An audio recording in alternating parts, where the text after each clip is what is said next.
Good morning, everybody. Happy Monday. Welcome to the Courtroom Files Live. We will start our day with Judge Jason Elmore in Wexford County, Michigan. -14019 FH. Appearances first. Nate Carnes on behalf of the people. No, I'm Jeff Harrison. I'm here on behalf of Scotty McDaniel. He appears by video. Thank you. Now, Mr. McDaniel appears via video from a facility operated by the Michigan Department of Corrections. I know we at one time had, at least I had signed a writ for his appearance, and I don't know why he is not here. So I need to know from the defense, does the defendant waive his right to be physically blunt? It's my understanding that he does, yes.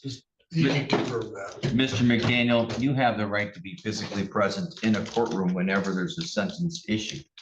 I'm pretty sure I know I signed a writ to have you brought here, but for some reason that did not come to fruition. You Yeah, can I either. thought I was coming to be present too. This is new to me. I don't know. Yeah, I do not know why, but regardless, I need to tell you that we can either adjourn today, have you physically brought to the courtroom for sentencing, or you can waive your physical appearance and allow us to conduct it via Zoom. I want you to know this is your right. I do not care which one you choose. Yeah, we're here. We might as well get it done and over with. All right, that's okay. Any objection to that, Mr. Harrison? I'm sorry, Mr. Harrison, yes. No. Judge. All right, let's go to, first of all, the court also next recognizes Mr. Stephen Saladin. He's the agent from the Department of Corrections to prepare today's pre-sentence investigation report. Now let's look at Mr. Carnes. Any objections, corrections to the content of the pre-sentence investigation? No, Your Honor. And how about you, Mr. Hartel, Mr. Harrison? I do, but I think it's best served in terms of Allocution. All right. Let me take a quick look. address. No problem. Let me take a quick look, see if I had any need for corrections.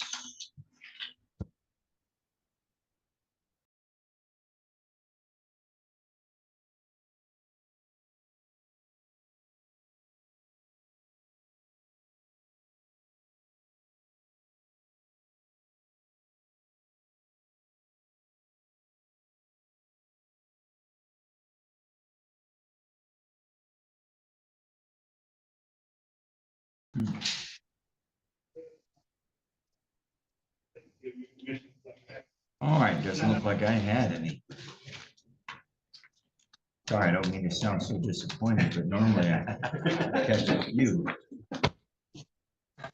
Like I'm not even necessary. All right, Mr. Harrison, allocution then, sir. Well, you are necessary, Judge, and I want you to know that, I want you to feel empowered by that. Thank you very much. Let's look at this case by itself. It's almost impossible to defend. We can explain it. We can't say that there's any reason why he should not have been found guilty. In fact, he pled guilty for that very reason. He took off his tether. He threw it in the woods because he panicked. Because at that juncture in his life, frankly, everything had been going on a positive, steady upward course. Now, I know it sounds strange to say this, but hear me out. That is a feeling that Mr. McDaniel is loath to embrace because it's not one he experiences often, especially lately. I think under the circumstances, it didn't rise quite to the level of a mental illness, but that's what happened. He panicked. He got ideas in his head that were not entirely accurate. In retrospect, I wish we could go back to that date and he would have placed a phone call to me and I would have talked to him about it. He wishes that too. As the court may understand, I have a fairly long history with Mr. McDaniel. I know him relatively well. I know his family is from Manhattan, et cetera, et cetera, et cetera. The thing here is that the offense that he pled guilty to landed him in a straddle cell, meaning you could impose county jail time. Now, that sounds a little silly under the circumstances, but let's make one fact known and apparent. There's a statement in the PSI that says that essentially that a consecutive sentencing is required in this case. I would add one more line to it. The reason I would add a line to it is that it's more exacting what the statute says, or the impact of it is consecutive sentencing is required if the court imposes a prison sentence for this offense. If the court elects not to do so, it can be served concurrently, county time, with his current prison sentence. Here's why we're asking about this, and perhaps in a plaintiff sort of way, because his current out date is January of 2027. Okay, earliest release date, ERD. So we're not asking you to let him go. We're not asking you to commute his current sentence. We're not asking you to give him, frankly, give him a break. That I don't know at this point how I would even justify asking the court to give him a break. But I will do so in sort of a curative sort of way, because what I'm asking the court to do is to decline to impose a prison sentence. Decline that knee-jerk reaction, the simple one, the obvious one.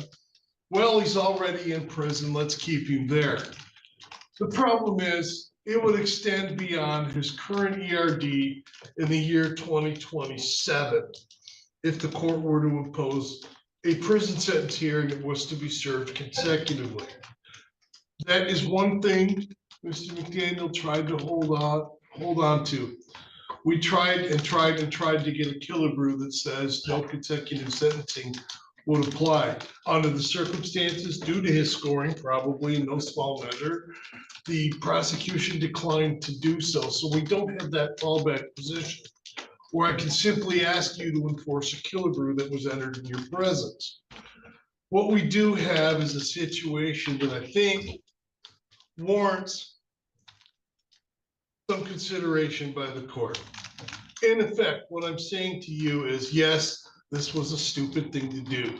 Yes, this was a felony. Yes, he should have known better.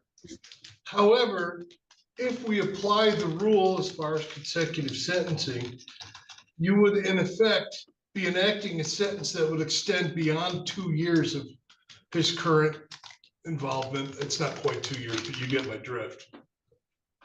And would extend that time period. If we look at the conduct in this case, just don't think it warrants that sort of lengthy, in effect, prison term, if you will. I'm saying those qualifiers afterwards, so I didn't have to make little air quotes with my hands. I'm told I do that a lot. That notwithstanding, Your Honor, this is A, not exactly the crime of the century, and B, this is a man who, again, if you look back on his criminal history, he is primarily responsible for making what I would characterize as incredibly bad choices, incredibly bad decisions. That's where he has benefited the most from being incarcerated, being in programming, and talking to people. He realizes more so now than ever that there's a revolving door in a prison cell, and he keeps walking in and out of it. And as Judge Fagerman used to call it, he's doing life on the installment plan. He wants to stop that. This is the first step in getting him in a position where he can stop that. I would encourage the court to examine its powers, ideas, and equity, and to fashion a sentence that accomplishes goals, okay? Accomplishes all the goals of sentencing, but does not extend his stay in the MDOC Hill. Thank you. Thank you. All right, Mr. Carlos. I do note that this is not the first time the defendant has absconded from parole. I noted that in conviction 16. And then I'm looking at the kind of recent run of criminal activity. There's a string of controlled substance possessions with what we refer to as low-level traffic misdemeanors. But that tells me he's driving around with drugs in his car, possibly in his system. Well, I think he then- tested positive here back in January. Wouldn't surprise me. Yeah, it says on CFJ 284, page 3.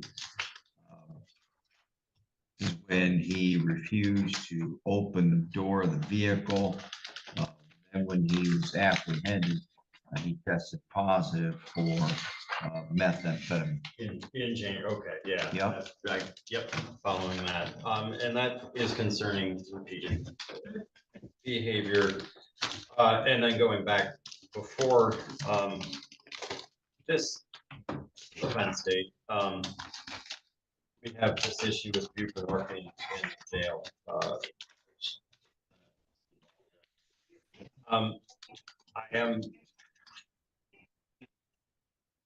I listened to Mr. Harrison talk about how he was doing well for a bit in October, and then this happens, and it's unfortunate. It could be some kind of self-sabotaging behavior that he needs to get a grip on, and I truly wish him the best in that. I believe I have met with Mr. McDaniel as a defense attorney. I'm not sure I represented him, but my impression of him is a likable person. It is sad to see him in this situation. However, I think we as a society cannot take risks on his risky behavior of driving around with drugs and somehow getting them into the jail too. I think the recommendation is reasonable. It's in the middle of the guidelines. I'd ask the clerk to follow it. Thank you. Thank you. All right, Mr. McDaniel, you have the right to be heard before the court issues a sentence. Is there anything you wish to say at this time, sir?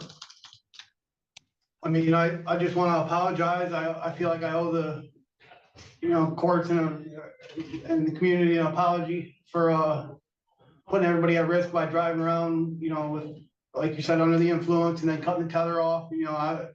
I don't have any, valid excuses why it was a piss poor decision, and I apologize. And I'm ready to accept my consequences as they come today, whether good or bad. I'm a man of accepting my actions. All right, that's true. Thank you. Well, Mr. McDaniel, you do come across as likable. A lot of people who come before the court do. The challenge is here is your ability to control your repetitive pattern of bad choices. You've got a long history of drug use, and yet you're not even 40 years of age. You're 36. You've been using controlled substances, including methamphetamine, marijuana, alcohol, opiates, cocaine, methadone, and so forth for about 18 years. So half of your life. And that's concerning. And when I look at some cases, and people might say, well, we have a tendency to put people in jail or prison, and oh my gosh, it's such a bad choice. We should give them rehab and other programs. Well, this is a perfect example of you've already had them all. You've had boot camp, that didn't work.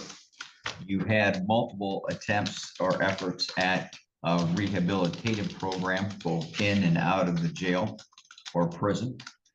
You have been on probation. You violated that. You've been on parole. You violated that. You've been on juvenile supervision. You have violated that. You have been on bond. And you have violated bond. So this here is a pattern that we can't control. We meaning the people, the courts, the police, and even on this one instance, you weren't driving when you got pulled over. I'm gonna tell you, I think there's such a misnomer out there in the world about what people can do when they're pulled over. My law enforcement officer, told them, well, you pulled her over, not me. Well, law enforcement officers have the right to protect themselves and pull you out of the car. They have the right to have every passenger ordered out of the vehicle and conduct a pat down. That's for their safety. You resisted there.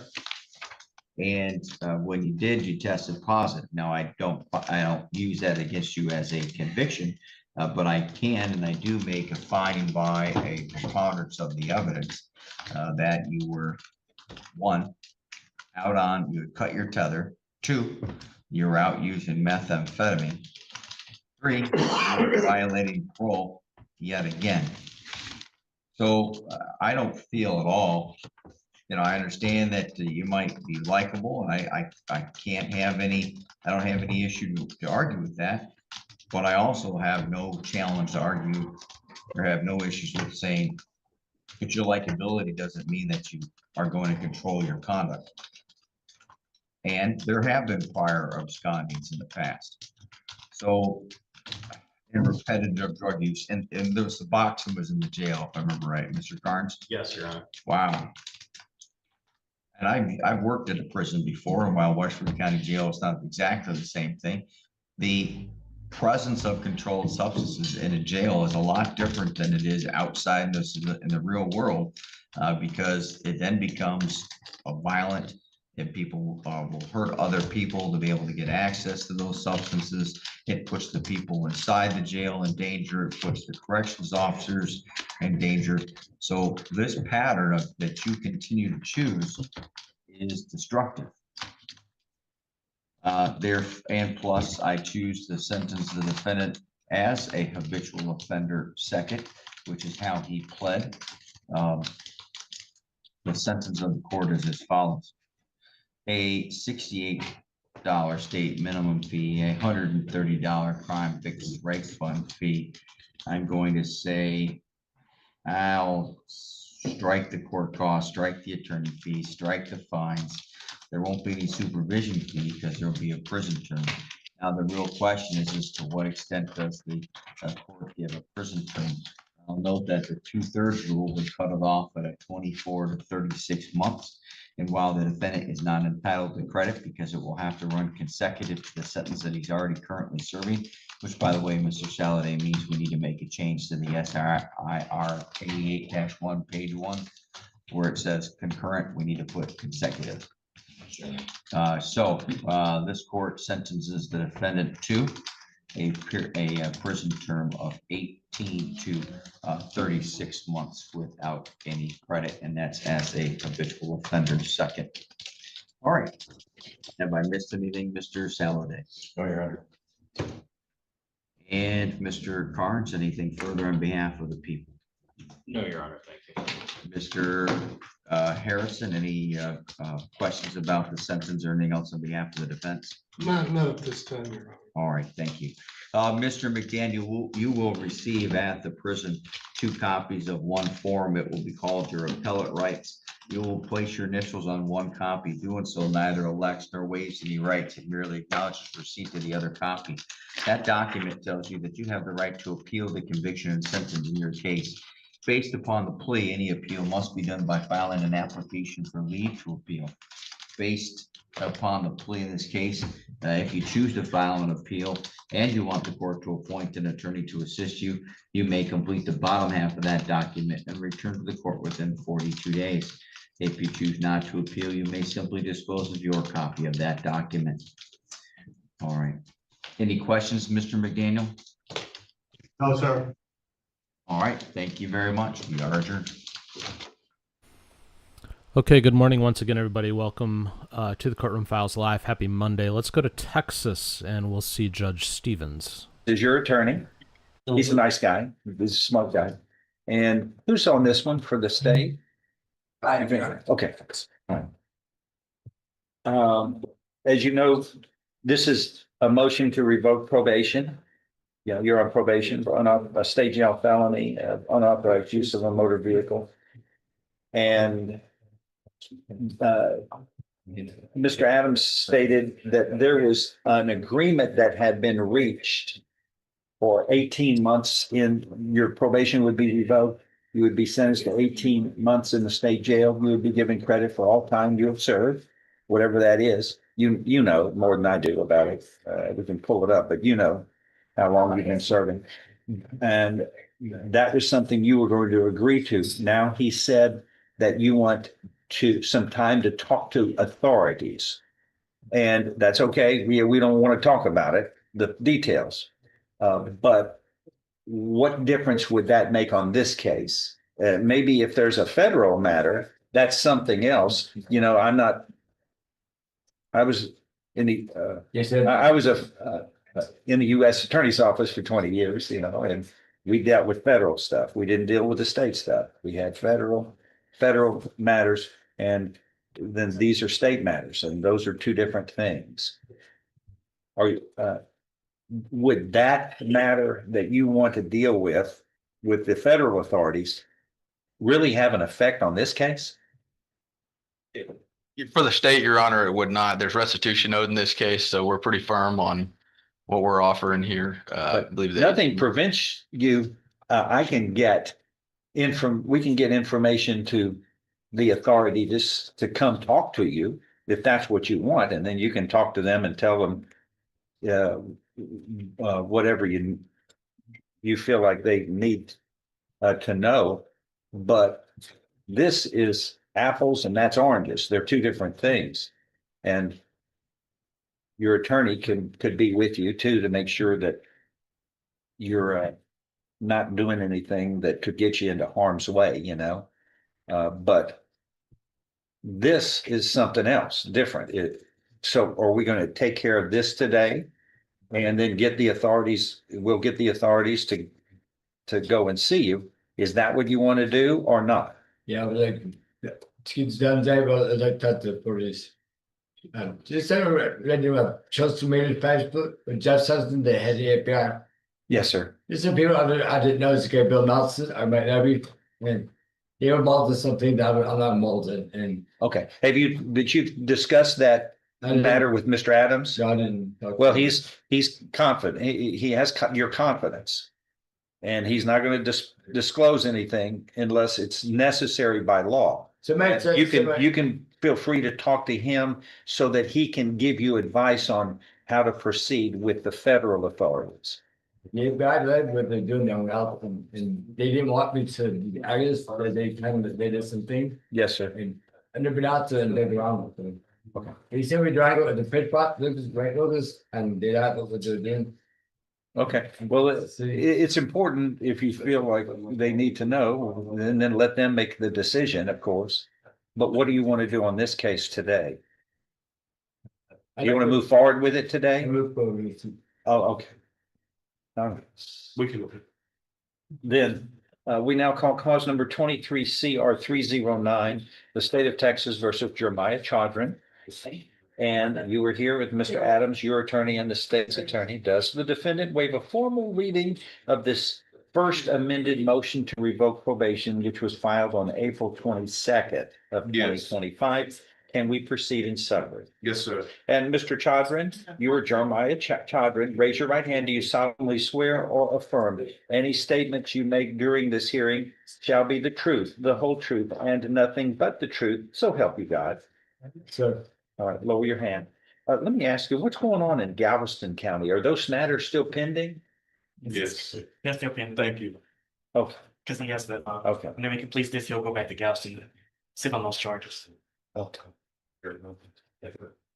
All right. In this case, sir, in summary, this states that on May 23rd of 2024, in this court, you were sentenced by me to 2 years in the state jail. That was suspended. You were placed on regular probation for 5 years for the state jail felony of unauthorized use of a motor vehicle. Is that true? No. You weren't put on probation for that? What? I was going to that, and the under answer on the ship, and the gold was set at next to 20, the green sheet. And I didn't what, I mean, too long I used them over for that, I'm not. So hold on. I mean, So, hopefully convicted of 2 charges. so you're stating that I did not sentence you to 2 years in state jail and then place you on regular probation? You're stating that's not true? Yes, sir, that was true, but I had to that time they got I was just word. Okay, Hey, but while you were on probation, but that is true, though. On May 23rd of last year, you were placed on probation by me for 5 years, correct? yes, sir. Okay. Allegation, what are we going on? Which allegation? There's, Your Honor, the first one. Number one states here that you committed the offense of aggravated assault with a deadly weapon in Galveston County, Texas, on or about November 23rd, 24. Is that true or untrue? I'm sure. That's not true. I didn't, Okay. I was just talking about it. I told my daughter was, and Okay. guys, the suitcase was wrong. That's all you need to say is untrue. You don't want to say much more. He paid me off, he acted deranged, and Okay. Number three here states you committed the offense of terroristic threat on or about November 23rd, 2024 in Galveston County, Texas. Is that true? yes, sir. No, that's not true. Okay. So when do you want to have a hearing on this matter?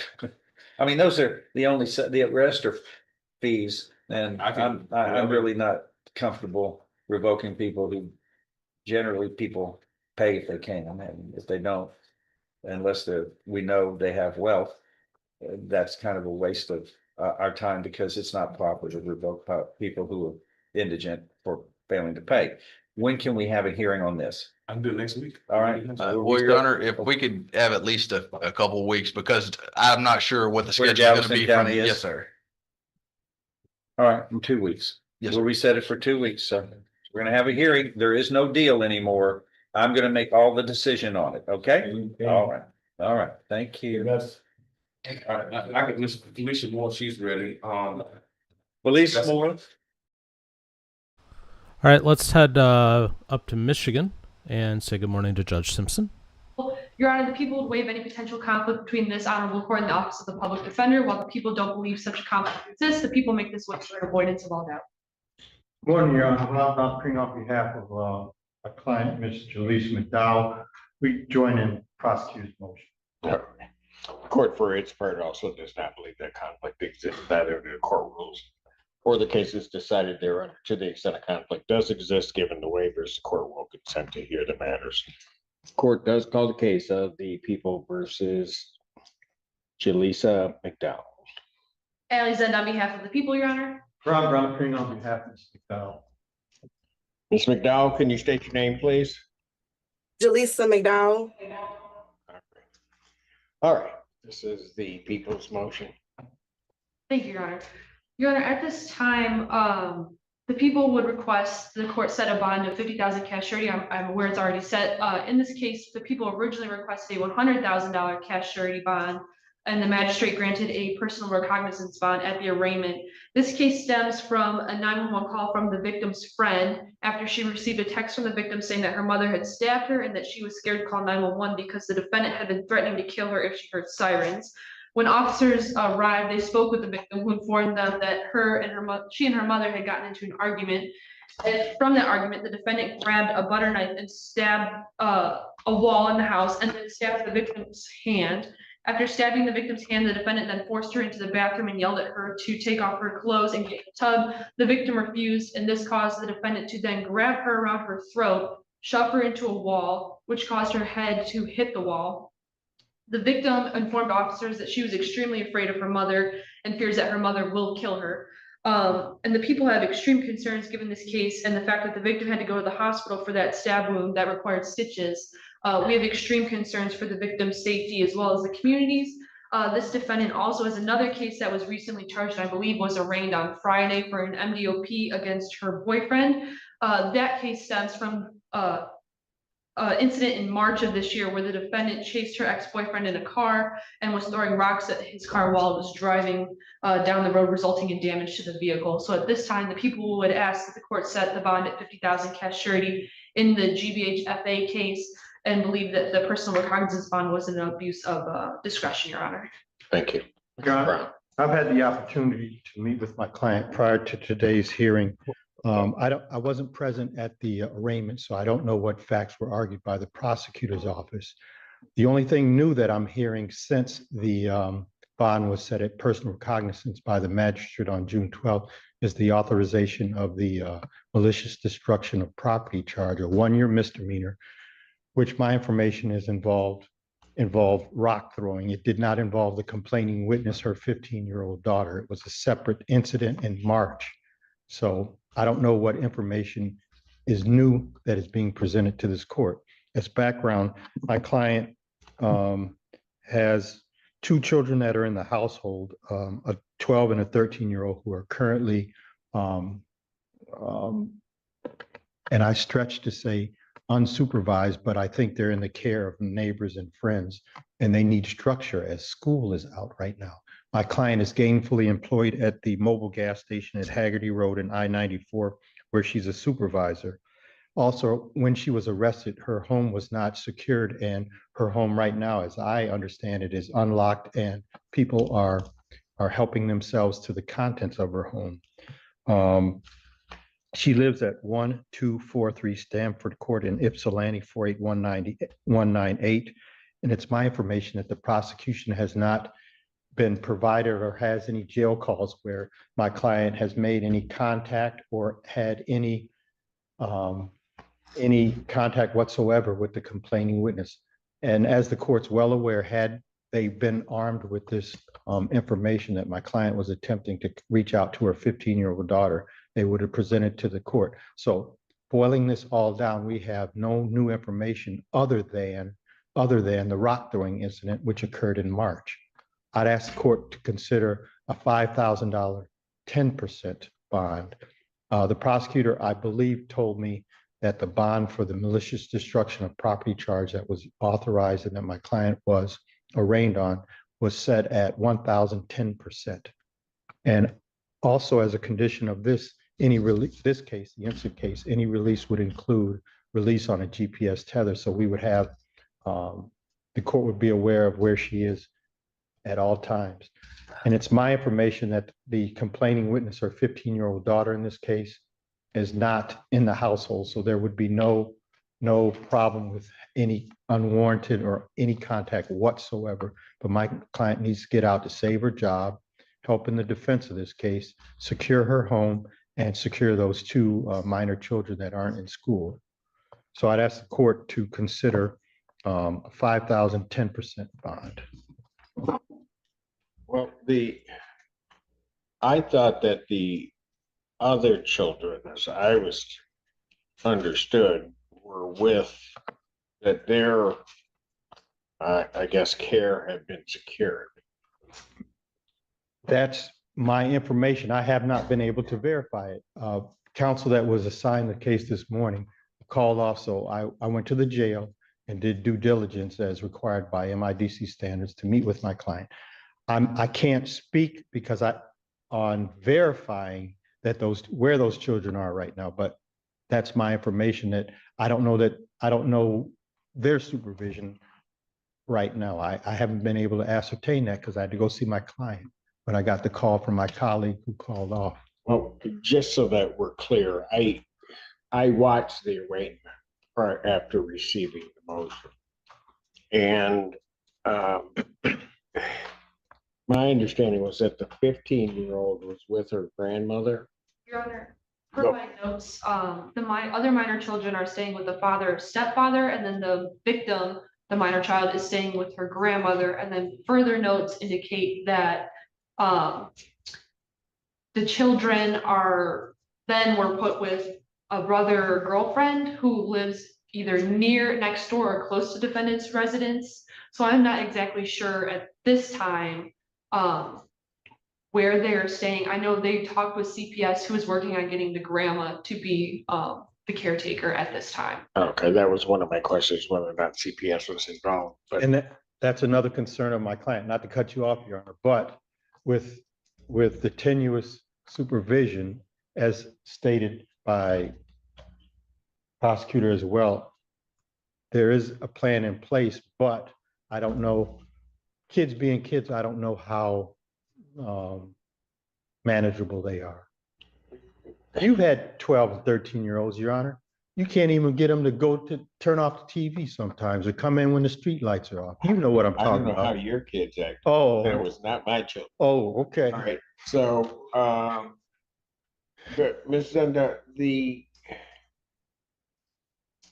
these new individuals, I'll call them, that these children are staying with, does that include, at least based upon what you have, that the victim or the 15-year-old is there? I believe so. I heard a grandmother in Detroit. Um, That's what I thought I heard. Well, that initially was where she was going to be, but the other two were supposed to be with, I thought, at least is what I could understand from the arraignment, we're supposed to be with the father of the middle child. But now I'm hearing something different where all three children may be someplace in the same neighborhood. I believe so. We received an email from DHHS that said the kids were with an Alicia Clark, who is the defendant's brother's girlfriend, and the residence of the address that they're at is, can we approach, Your Honor? Yes.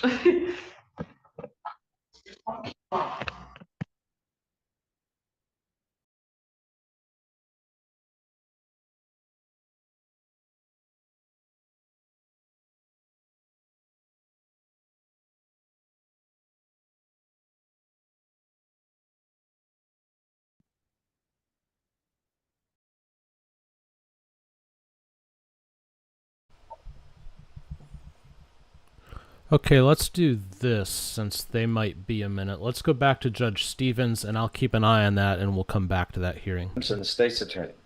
There is a motion to revoke probation here in this case. Does the defendant waive a formal reading of this motion? Can we proceed in summary? Yes, sir. And this was filed on April 3rd of 2025. Raise your right hand, ma'am. Do you solemnly swear or affirm any statements you make during this hearing will be the truth, the whole truth, and nothing but the truth? Yes. Yes, okay. In summary, this motion states that on August 27th, 2018, in this court, you were sentenced to 8 years in prison, and that was probated for 10 years for the third-degree felony of operating a motor vehicle while intoxicated. Is that true? Yes. All right. One states you failed to report to the Jefferson County Probation Office. And you were required to report by mailing or online for the months of February through December of 2024 and January of 2025, as ordered by the court in your probation order. Is that true? I had no idea. I was reporting. Well, what is it? Okay, what is it she's going to be pleading true to, if any of this? I didn't. We'll have a hearing here in a little while, but I thought she was pleading true to something or two. You are telling me? Yes, that I test positive. Why did she test positive for drugs and then she didn't blow? I test positive for alcohol.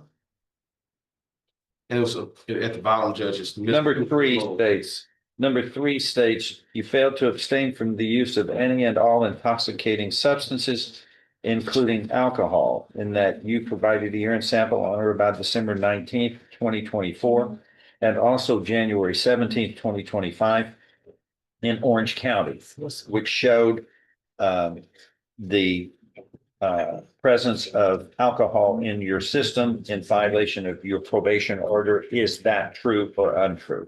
It's true.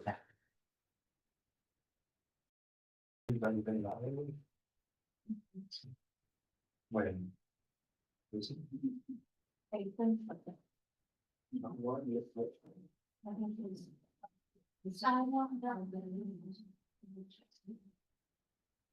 Number 6, state you failed to submit to alcohol tests by failing to submit to I'm not sure what this means. Well, what is she, was this at the probation office or were these the interlock device? These are at the probation. At the probation office on September 1st, 3rd, 6th, 7th, 10th, 11th, 20th, and 23rd of 2024, October 2nd, 4th, 10th, 11th, 12th, and 18th of 2024, November 2nd, 7th, and 9th of 2024, December 10th, 15th, 20th, 21st, 25th, and 27th of 2024, January 1st, 18th, and 25th of this year, 2025, all as directed by the court in your probation order. Is that true or untrue? It does on the end of the. Yeah. Right, you didn't. But she said. I missed, I'm sorry, She has a portable, a portable, breathalyzer. okay, there's a difference. That's different from an interlock device. It's a portable thing. An interlock device keeps you from starting the car. yes, sir.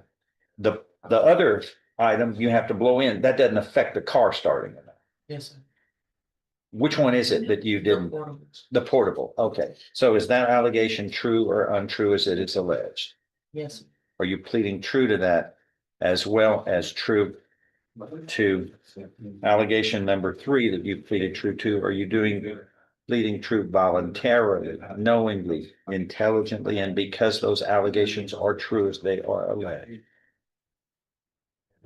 You understand? By pleading true voluntarily and knowingly to one or more violations of probation, that is enough to grant a motion to revoke probation. Your probation could be now revoked and you could be sentenced to no less than 2 nor more than 8 years confinement in prison. Before.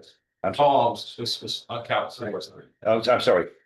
No, No, this is, you're jumping ahead on. Okay, I got you. Just follow with me. We got to put this on the record. If you were sentenced to 8 years in prison, probated for 10 years. Do you understand here, without any kind of an agreement, you are subject to no less than 2 nor more than 8 years confinement in prison for one or more violations of probation. Knowing that, do you insist on pleading true today to allegations 3 and 6 of this motion to revoke probation? I find you are pleading true voluntarily, knowingly, intelligently, and upon discussions with your attorney, you understand and appreciate the consequences of pleading true. Now, there's an agreement that I'm looking at here. Yes. Where this says you would be pleading true, admitting to violations of probation.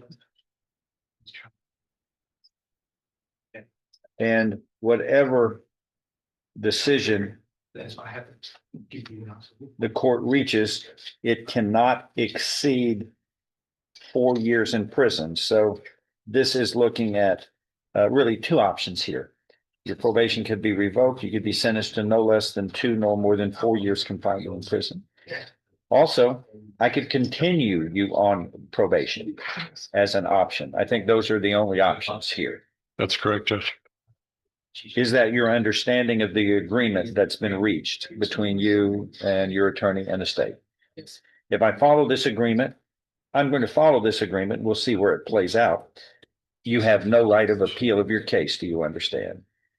If whatever decision I make within this agreement, you can't appeal it. Do you understand? Yes. Okay, I'm going to show you what's marked as State's Exhibit 1 here. Did you sign that document voluntarily? Understand it, discuss it with your attorney, or the contents all true and correct? State's Exhibit 1 is tendered into evidence without objection? No objection, Your Honor. Admitted. And this re-verifies that if I follow this agreement, which I'm going to do whatever it is, it will be within the boundaries of this agreement y'all have reached. You have no right of appeal of your case. All right. And by the way, you have about 1 year credit in time served. I have a year. 351 days is what she's figured up. If that's, and that's all the computer data. If that's different, let us know. Yes, sir. All right. Go ahead, Langston. Judge, I'm asking that you consider keeping her on probation for various reasons. One reason in particular being is to my understanding and talking with her, she's never been to the penitentiary or jail her life. Right, if you get them in. Yes, sir. She's never been to the penitentiary. That's what she So told me. what's the point on that? Well, no, Everybody goes, the people who go to prison, right. they all go to prison sometime for the first time.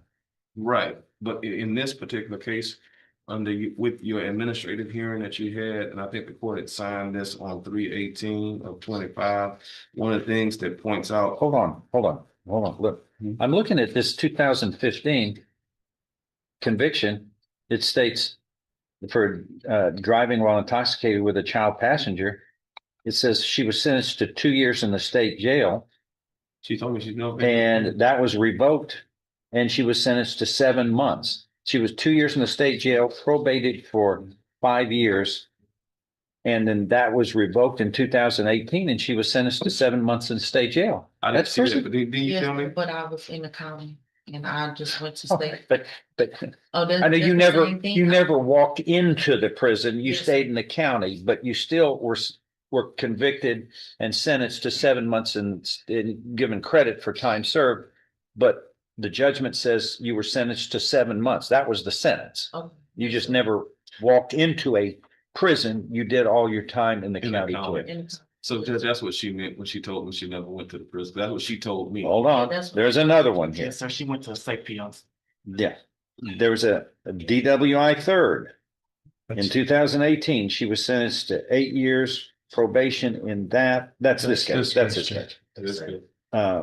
Then you've got a 2010, you were placed on probation for theft, a misdemeanor, 1 year deferred probation, that was revoked, and you were sentenced to 30 days in the county jail.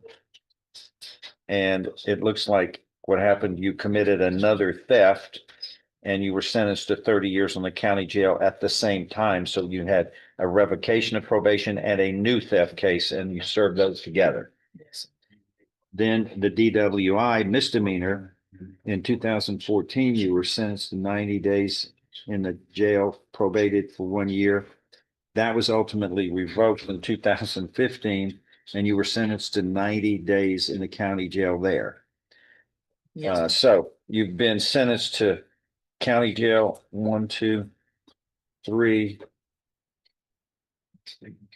on at least 3 cases of misdemeanors, then convicted of a state jail felony that was revoked and sentenced to 7 months in the state jail. And then we got this DWI third here.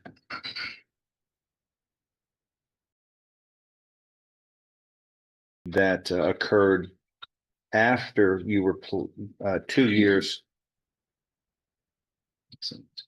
Yeah, 2 years after you were placed on probation for the state jail. Not quite 2 years, less than 2 years. In fact, it was right before you were finished that 2 year, but you were on 5 years probation in 2016.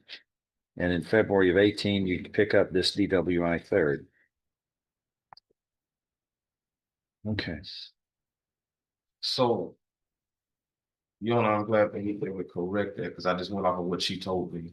But what I was looking at particularly was in the administrative report, and that's on page 2 of 3.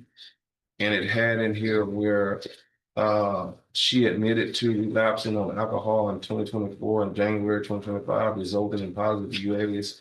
She reported she felt she was drowning due to stress resulting from the alcohol use. And a good positive thing I said is that when she questioned more and when she acknowledged what she learned from Safe P, she said that Safe P had helped to get her off of PCP and cocaine. which is a positive. Bencyclidine. Right, well, no, I'm saying that's a positive, because she's not using that, and she's not using that's been years. Her positive is that her only problem. You know, that's a serious crime. Yes, sir. And Right, I know I look forward for paper for you. This is the That's longest your, I well, have I been mean, right. clean. off you, the- but you're judged by the choices you make. Yes, Okay.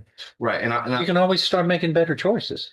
That's what's so great about things. and I have proof of I have been making better choices. Bencyclidine, did. you know, you're lucky to be alive. Yes, sir. I mean, really, that's, I have it just causes people to 3 get up on the years. top of a building and jump, thinking they're flying. I mean, bencyclidine is just straight from the devil. Yes, sir. No doubt about it. And there's a reason I brought it up is as she just said, that she's been clean on the PCP for the cocaine for 3 years. The safety did help her with that. Good. And I think that was put in the report. That's what I read from the report. And what I'm saying, Judge, is that if you continue on supervision, her main, I guess, demon, to use that word, is alcohol. And I think that she's gonna be willing to continue with her alcohol treatment. In the report, it said that you were swamped in stress and you were swamped in mental problems. Can you tell the court, you know, what the some problems that were driving you to drink the alcohol? What's going on when you toast them? Just everyday life, and I finally decided to put forth the effort to. What do you mean, everyday life? I have children. I'm a single mother of 3 children. And I Yeah. got I had started got piecing my life together. Dependence. Yes, sir. They rely on you to role model, Yes, sir. which you haven't done.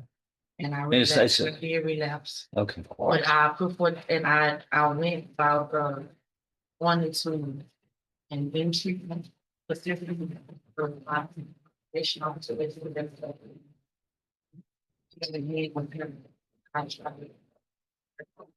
Where the children? Who's taking care of them? Willing to take full responsibility for my children. You're supposed to be willing to take responsibility before you make choices to commit crimes I did. while you're a parent, while you're on probation. I mean, that's, you can't say, it's hard to say, well, now I'm going to start following the rules now. Yeah, when. Because you still had you had those same responsibilities when you Yes. made these bad choices I did. while on probation. And I let my probation officer know when I relapsed, and I told her. I was Oh, I gonna know, get but your into- probation officer is not your choice making. You are your choice maker. Yes, sir, that's true. And you have to, he doesn't pay for the consequences, you do. Yeah, I do. And your children do. So, Family is all- so can you tell the judge, considering, can you acknowledge the choices that you made Yes. and Being the burden, selfish. and you were selfish. And as a burden is on your mama with how many kids? 3. 3 kids. And how old is your mom? He's in the 50s. All right. And does she have any other responsibilities? Yes, and she's, yeah, And what's her illness? she didn't sleep problems. Right. So if you continue on supervision, you will be able to take care of your own kids, right? Yes, But then more importantly, as far as what got you here today, as Judge said, is your choices. What are we gonna do about the alcohol issues? Moving forward. I'm going to continue to go to AA, Orange AA, like I had been doing, Well, tapping into with my sponsor, continue with my steps. Pick up what I left on. how far did you advance in AA and with your sponsor and your steps? How far did you advance? It's a step 2. Actually, it was with my sponsor, we had a great relationship. So when all this start to trickle down, with you, with the blowing and the failure with alcohol, you said stress of everyday life, but you gotta explain more specifically what that stress was. Yes, with my own mental health, and I have 2 children with mental health issues as well. And what are their issues? What's abnormal about any of that? That's what Yes, sir. everybody every day's got responsibilities when you're a parent. And I To understand. you, not to the children and yourself. Yes, sir. Well, you're not telling me anything that everybody in America and across the world have to deal with, Yes, sir. but you're just making excuses for it. But we, over and over and over again, we have called your hand on it, and you continue to relapse to bad choice making. I'm trying to make excuses for the stations.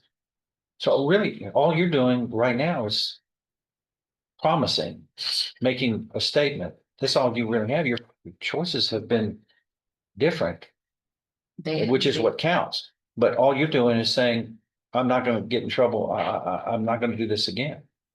I'm changing my life, or you can see on paper that I haven't caught any new cases. This is the longest I've been without any new cases. Let me read to you what you signed here when you were placed on. Let me do you what you were placed when you were placed on probation, like all probation officers. All the people on probation. Yes, sir. I agree to follow all conditions imposed upon me, and I know that community supervision can be revoked for any violation. Signed your name. You made a promise to me then, which you've broken. Now, again. So the big question I think you need to actually answer, hey, Judge Stevens, is if you made that promise then and it was broken, if he gives you another shot, what assurances that you can give him that promise won't be broken again? How about that? Follow the logic. Yes. His logic is, the judge's logic is that, hey, you made these promises, right? Yes. And then you broke these promises, right? And today we're asking for another shot, right? So then the question, I think the obvious question is what assurances that you can give him today that won't happen again? Now you speak in your own words, talk to him. Yes, sir. Like I said earlier, that I was going to continue to go to my AA meetings and get back with my sponsor, but only start from square one and continue to be honest with my probation officer and get myself into an inpatient rehabilitation center. Well, you weren't honest with him. So I mean, continue to be honest with him. You weren't honest with him. well, when I let them know that I had relapsed after a year, I mean, You made in 2010, you were placed on probation for theft. You made a promise, a written promise. Yes, sir. And that was revoked. That promise you broke. It was revoked in 2011. In 2014, you were placed on probation for DWI.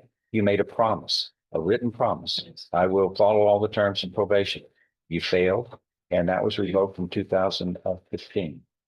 In the felony DWI, in 2000, the driving while intoxicated with a child passenger, you were placed on probation, made a promise, signed it. Yes. In 2016, you broke that promise, and that was revoked and sentenced to 7 months in the state jail. I mean, really, don't you think you've been given more than a fair opportunity to do the right thing and make the right choices? All you have here is another promise. But hey, I placed you on probation in 2018. Yes. You made a promise directly to me, and you've admitted you've broken that promise. That's the fourth promise you've made on legal matters where we stuck our neck out and put you on probation. When I was still on drugs. Doesn't matter. It doesn't matter. You made promises. You could have changed any moment. Oh. But I don't drugs anymore. Yeah, but it's still abuse. It's alcohol abuse now. Yes. It's still intoxication. Still, or you get in behind a 4,000-pound missile, a vehicle, intoxicated, whether it's drugs or alcohol, and you're lethal. And instead of allowing my life to continue to spiral out of control, I went to my probation officer and I told them what was going on with my Thank God, because if it saved other people out there who are in harm's way from your bad choices. Mhm. Okay. What are you asking for? Judge, I was asking that you continue here on supervision, but in the event that you don't, since it's a cap for you pointed out that Yes. she got the 7 months in the state jail. To clarify, when she said that she actually never went to the PNP, but she did the 7 months in the county, a progressive sanction if you choose not to keep her on supervision. I'm asking as you don't hit her with 4 years, that 2 years would be progressive because you're going from 7 months to 2. And that would be an increase from the last sentence that she got. So if the court does not continue her on supervision, I'm asking for 2 years, and that would be a progressive increase from the 7 months. All right, stay. I disagree with what the defendant is asking for and what the defense attorney is asking for. Go ahead. I refer you back to the administrative hearing, and I would point out to you, Judge, that I appreciate Mr. Menard being here, but this is Miss LeBlanc's case. And she's actually on vacation. She cares enough about this that she sent me an email stating that if this was Do you have a copy of that for him?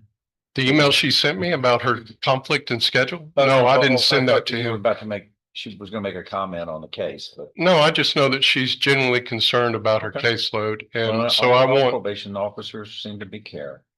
I want to highlight three sentences from the administrative hearing. She stated, remaining drug-free and alcohol-free has been a challenge for the defendant throughout this probation. She has been afforded the opportunity of this department's most intensive substance abuse treatment from the beginning of probation to give her the best chance of being successful. Then I'm going to highlight the last sentence. At this point, probation has exhausted all available resources and interventions to assist the defendant and refer her back to the court. In other words, probation can't do anything more. She's gotten the benefit of every program that we can do. And to do what counsel is asking for and reward her for this conduct by giving her the minimum is not what I suggest. Okay. I agreed to a cap of 4 years because her exposure was 8. I was cutting that time in half to recognize that we've done everything we could. I think 4 is appropriate, Judge. Anything you'd like to say? It's your life. Anything? Yes, sir. Okay. Anything else? That I would like to, for some to go to an inpatient treatment. Anything else you must say from the defense? Judge, I'm just asking, like I said, the 2 years would be progressive on top of the 7, but if not, she's saying that she's changed her life and that if you give her one more shot, the promise that she broke in the past, it won't break now. 4 separate times, 4 separate promises. This would be a 5th promise, right? I mean, we walked it through. From the probation office, does the, sir, on behalf of probation office,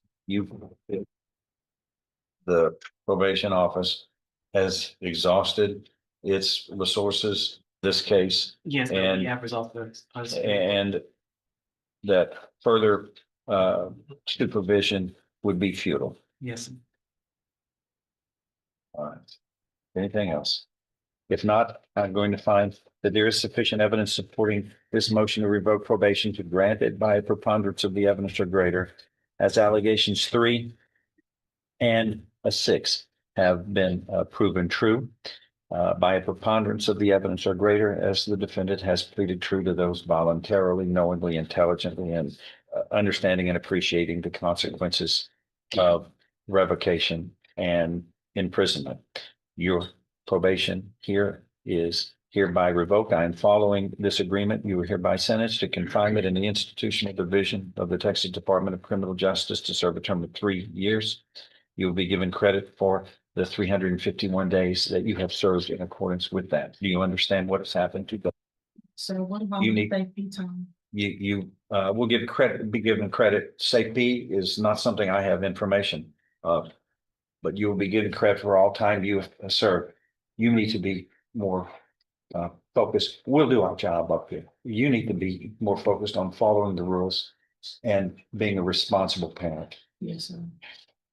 That's all on this. Thank you. What about Lindsay Maynard? That's what I know. What are we gonna do on this? It says defendant is competent now. What are we gonna do? Give me. Okay, let's go back to Judge Simpson and finish up that hearing from there. At least the last known address regarding the children that are involved in the case been put on record. That way. Was there anything else from my understanding?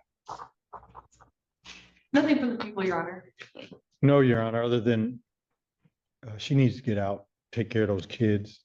The two that she can have contact with, keep her job and. Well, and maybe that raises another concern for the board. I became aware of the MDOP after, or at least the details of the MDOP after the court had made its initial decision regarding the magistrate setting a bond. But why should I permit given what I hear, her to have any contact with children or anyone under the age of 18.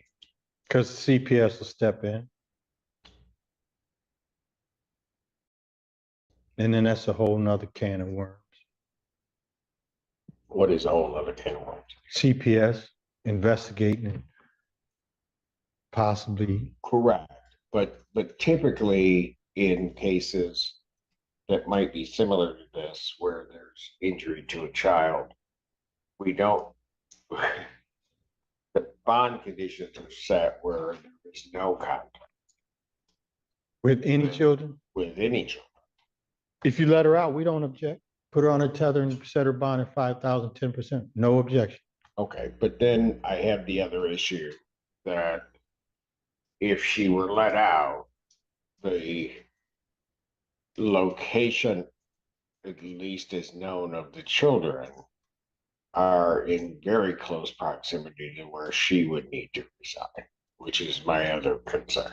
She's already got a condition for release on a tether, so you know where she's at. I don't know that it's much of an issue. I can get another address, sir. Okay. Don't interrupt the judge. I'm sorry. The concern that I have is it's not a home confinement tether. It is just an exclusion zone, which, given the addresses given, the children would be residing within that exclusion zone. Understood. She said she'd give you another address. Well, I don't know anything about that. I mean, maybe she should have talked with counsel about that. Well, we don't know where the kids are. To see if there's gonna be any violation. I know, and I understand that, but I also know that as of Friday, or at the time of the arraignment, one child was one place, the other two were at some other location with someone. Now I get here today and am told that all three of them may be someplace else. Now, granted, on Friday, I did not have any information or any indication that CPS was involved. I was going to imagine that they were going to be, but I didn't have any of that information. So I don't even know where these children are at this point. And that's why I said CPS involvement. She's fighting this case and now she got to deal with CPS too.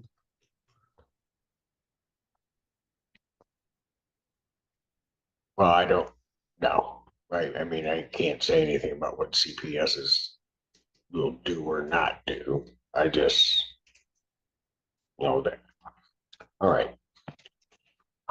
The magistrate in setting the bond, there were a couple of things that, so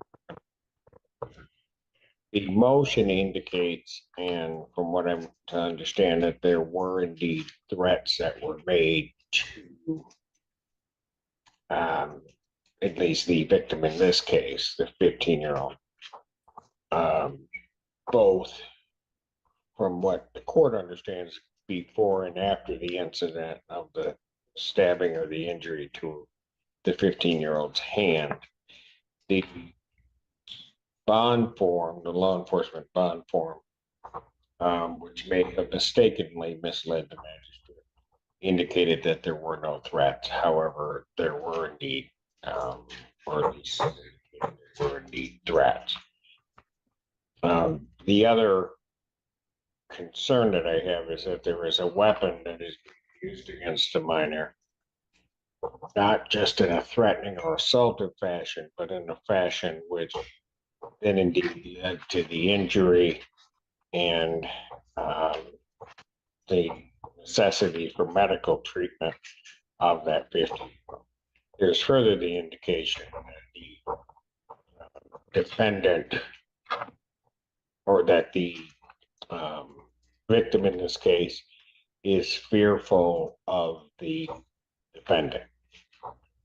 In looking at just those facts, the court would find that the bond as set by the magistrate does constitute an abuse of discretion with reference to a PR bond, and then simply without knowing the exact location of GPS involvement, it just say GPS with an exclusion zone and nothing more. So the court does find that that's an abuse of discretion. Knowing additional facts, and let me just say this, it's an abuse of discretion because of the alleged conduct of the defendant in this case, and that the court would consider that the defendant would then be a threat to not only the victim in this case, but a threat to the community, and a monetary bond given those circumstances should have been set. As we now sit here today, there is the additional information regarding this defendant and alleged activities of violence toward someone else with the malicious destruction of property claim, or malicious destruction of property circumstance. From what I am to understand about that case involves either a boyfriend or ex-boyfriend. There is a concern that the court has, given that I have 2 domestic violence incidents by this defendant, allegations or cases that are domestically involved, which raises additional red flags for the court, and also a heightened belief that the defendant in certain circumstances does indeed pose a risk to the community. Taking all of that into account, I'm going to do 2 things. I maintain the bond that the court originally set, although quite frankly, I believe that I should raise it. And that bond will be, her bond will be set in the amount of $50,000. That's a cash bond. Further, the court is going to order the cancellation of the exclusion zone tether, but should the defendant be released, certainly I would reconsider it, but I would order a home confinement tether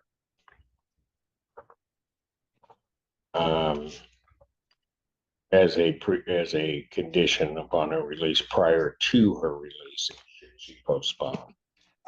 When's the next hearing on this one? Pardon? The PCC is already set for June 26th. Is June 26th. If we get you a new address, would you reconsider before then? Or Reconsider which portion? a 10% privilege? I will certainly look at anything that anybody presents to me. I'm disinclined to change anything until I have some information regarding where the alleged victim in this case is, as well as these 2 other children and where they are. But at this juncture, I'm not inclined to change it. Yes, sir. All right. Yes, Thank sir. you. Thank you.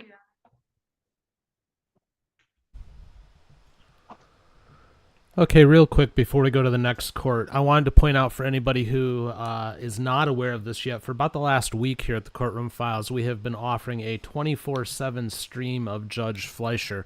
Now, we all know that Judge is no longer streaming his courtroom live, but we are sitting on a ton of past dockets here at the TCF bunker. So we have started putting them up in a 24/7 stream for all of you. We've got about 27 days worth that are already looping, and we've got about another 30 that we are processing, and we continue to add every day to the lineup. So if you are missing some Judge Fleischer and would like to experience him yet again, check out that stream. Again, you can find it right here on this channel. I'll tell you this. I'm seeing things just in processing this footage that I hadn't seen before. So even if you're like, it's past stuff, I've seen it before, I guarantee you haven't. I'm continually running across things I had no idea had happened. So be sure to check that out. Let's go to Louisiana. They're doing pardon hearings. Hang tight. I just hit the wrong button. I hate when that happens. Let me unhit the button. All right. There we go. Now we'll go to Louisiana. Moon and Autumn Martinez, and we'll call on those who've indicated they'll be speaking at the appropriate time. First, Mr. Proctor, I'm going to read some identifying information into the record, sir. You are classified as a second felony offender. You're currently serving a life sentence. You were sentenced in April 1998 in Lafayette Parish for a first-degree murder conviction. Mr. Proctor, is that information correct, sir? Yes, ma'am. Right. We'd like to hear from you first, Mr. Proctor, before we hear from those who want to speak today. You are seeking a commutation of your sentence, so tell us why that is and why we believe we should vote for you today. Yes, ma'am. I think first I should go ahead and recognize my victims' families and to let them know that I do hold this regret and shame for what I did 30 years ago, and that I hold it every day for the rest of my life. And to answer your question, 30 years ago, I was an individual that didn't care, that didn't have a resolution of who I was or what it meant to be a person. And I deserved to come to prison. I deserved to be punished. And through my classes, my programs, it learned me and taught me how to be an adult and to grow up and know that I'm not the only individual that's in this world, and that I affect other individuals, and that I know what it means to be alive.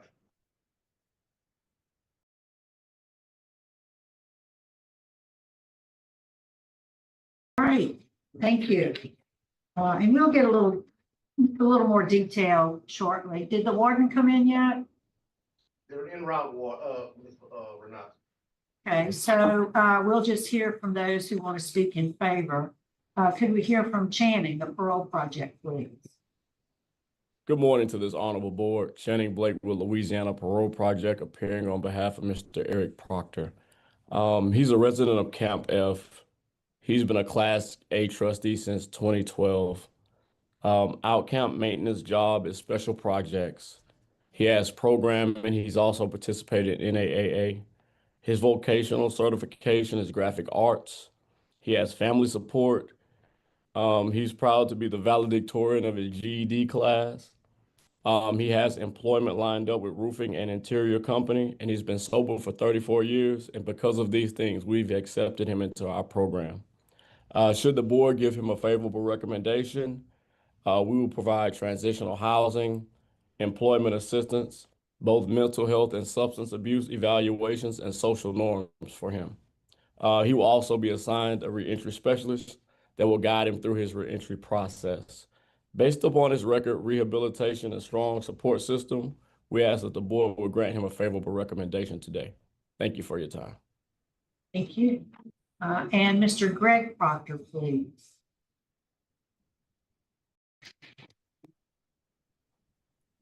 Good morning. I'm sorry. It's obviously a very emotional morning, but I guess what I just wanted to say is, when I think about my brother and we're here today, while I'm certainly not proud of what he did, I'm proud of the man that he's become. Um, I've watched him over these last 3 decades go to prison a scared boy trapped in an adult's body and become a man that I can be proud of and trust. I've watched him grow as somebody who is involved in ministry and has to see things like this a lot. I can honestly and genuinely say I've watched my brother change and become a responsible adult, which I wouldn't have been able to say years ago. But I know that he's not the man that he once was. I know that as we get older, we change. But I've watched him change emotionally, mentally, and maturely. I've watched him take responsibility. I've watched him do things to better himself, to become a better person, not just in a workplace, but as a person.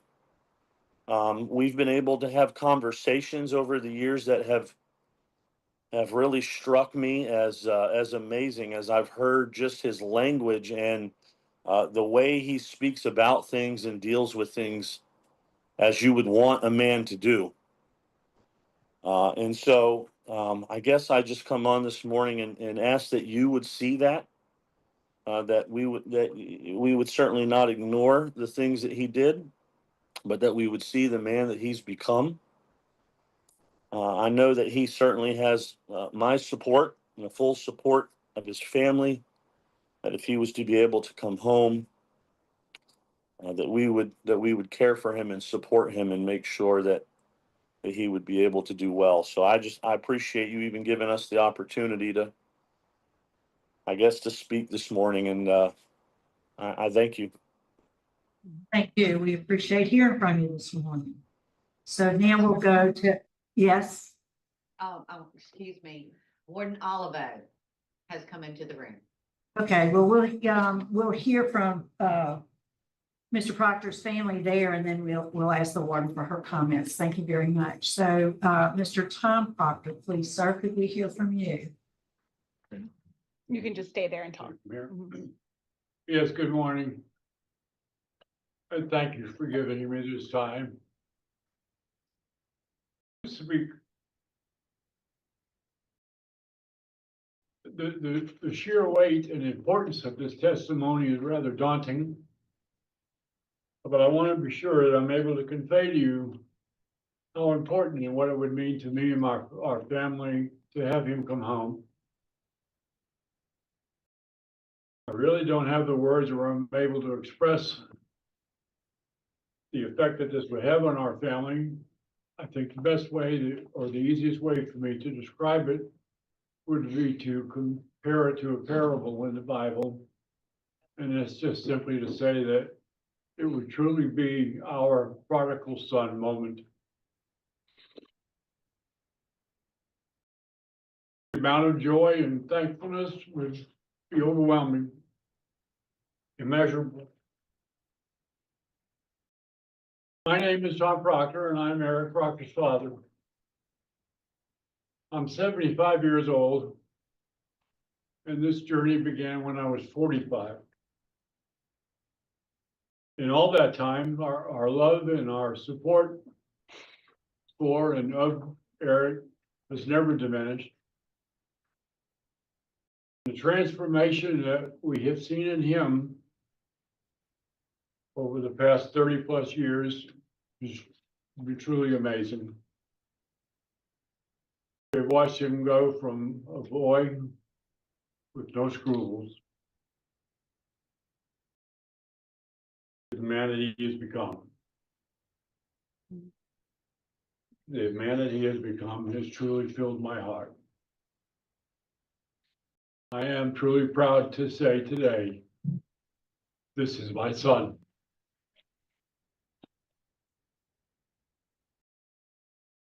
I don't know how much longer I'm going to be on this earth, but if it be God's will that you let him come home, I can assure you that he'll come home to a solid and secure home.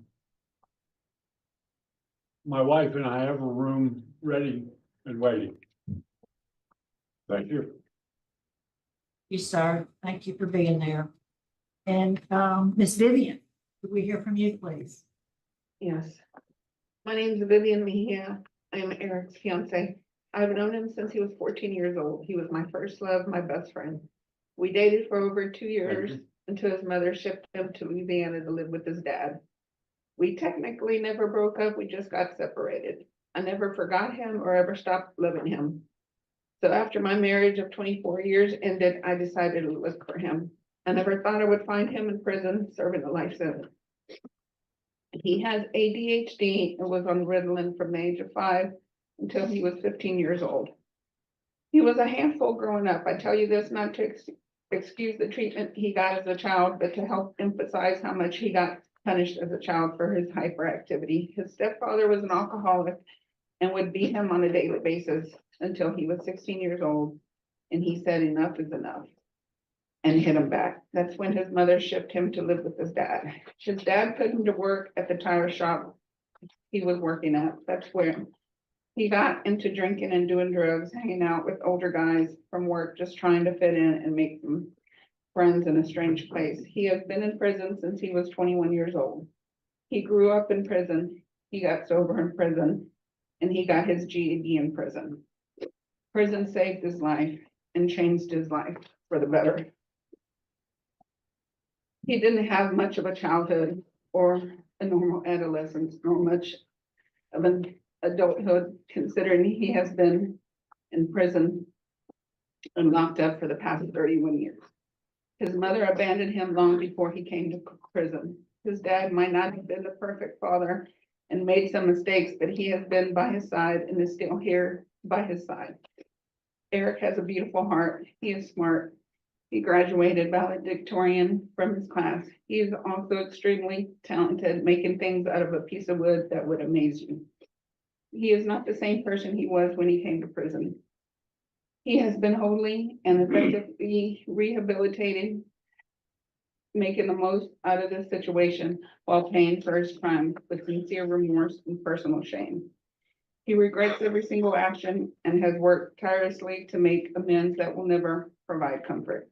He understands this and accepts this, the burden that will hang over his life for eternity.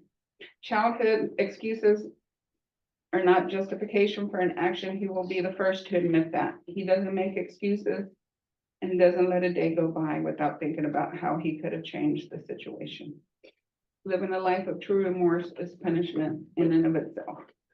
All I ask is for you to give him a chance. Give him a chance at a life, a normal life, a decent life, something he's never had. Thank you. Thank you, ma'am. Warden Oliver, what can you tell us about Mr. Proctor? Yes, ma'am. He AU'd here in August of 1998. He served 27 years. He's a Class A trustee at Camp F. He works with our maintenance department on the welding crew, which means he does have a trade, a good trade. He's had 33 DV reports, with the last one being August of 2019.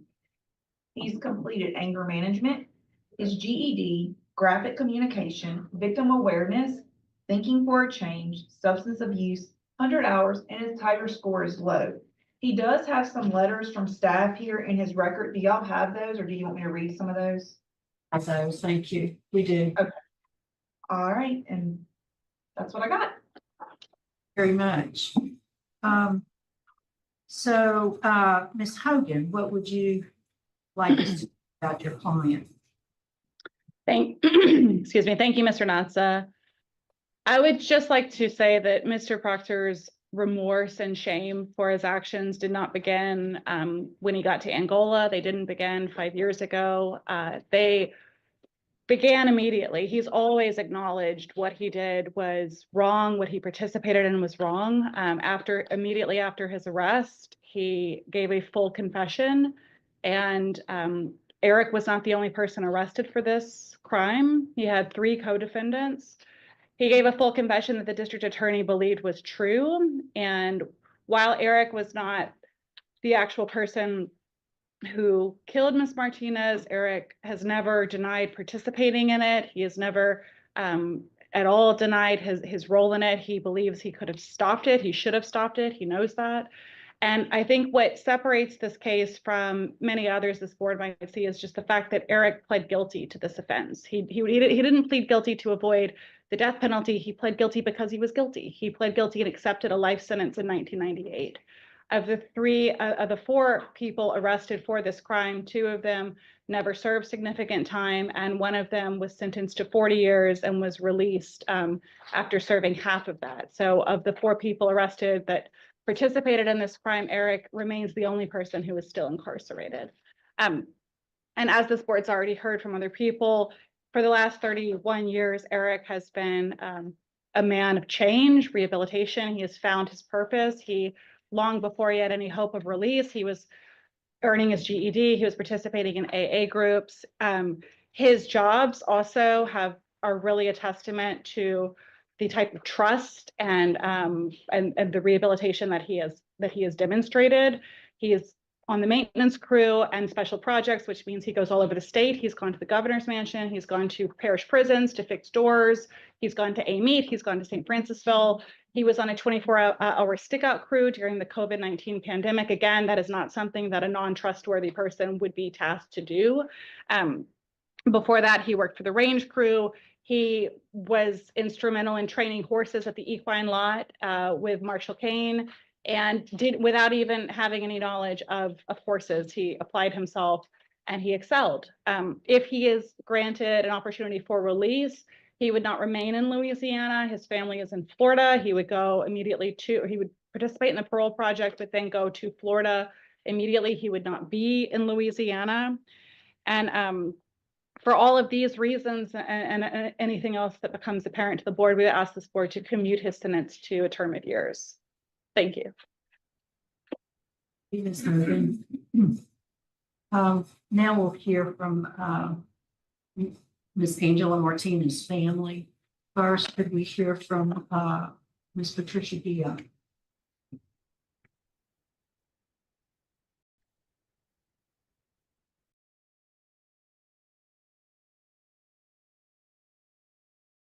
Thank you for letting me speak. I'm 75 years old. My daughter was very special to me.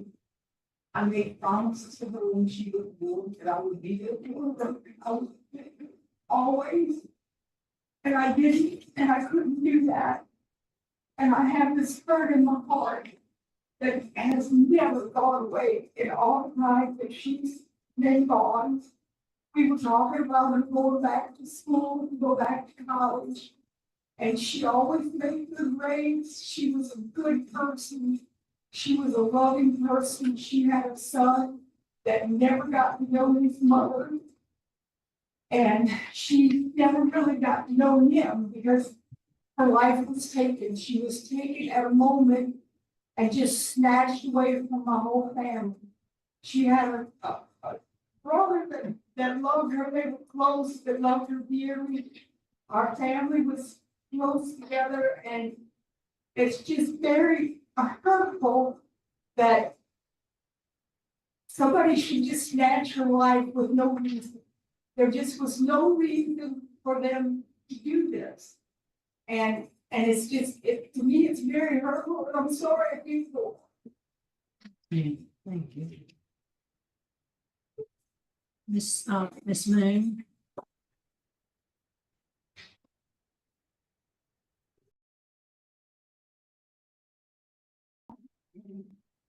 And my sister-in-law, I was married to Jesse. She had a baby at home. I never got to know his mom. They took that from us. And I'm glad that he gets to wake up every day. But she doesn't.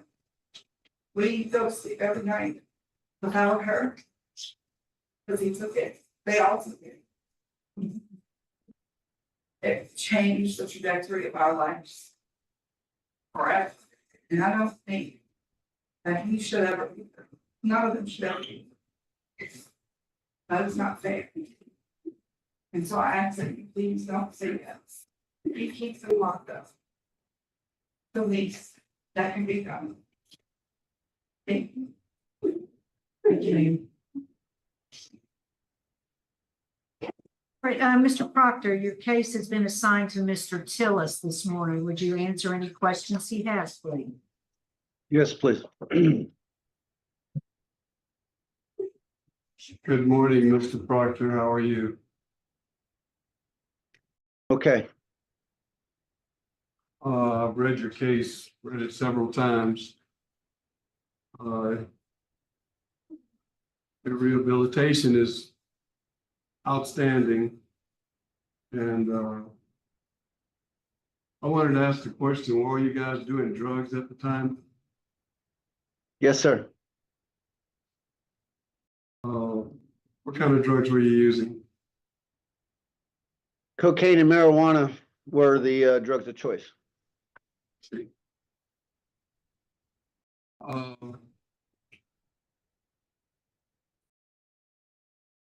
have no more questions. All right, you want to get up for questions, Mrs. Stapleton? Yeah, the family, we heard from the family just now.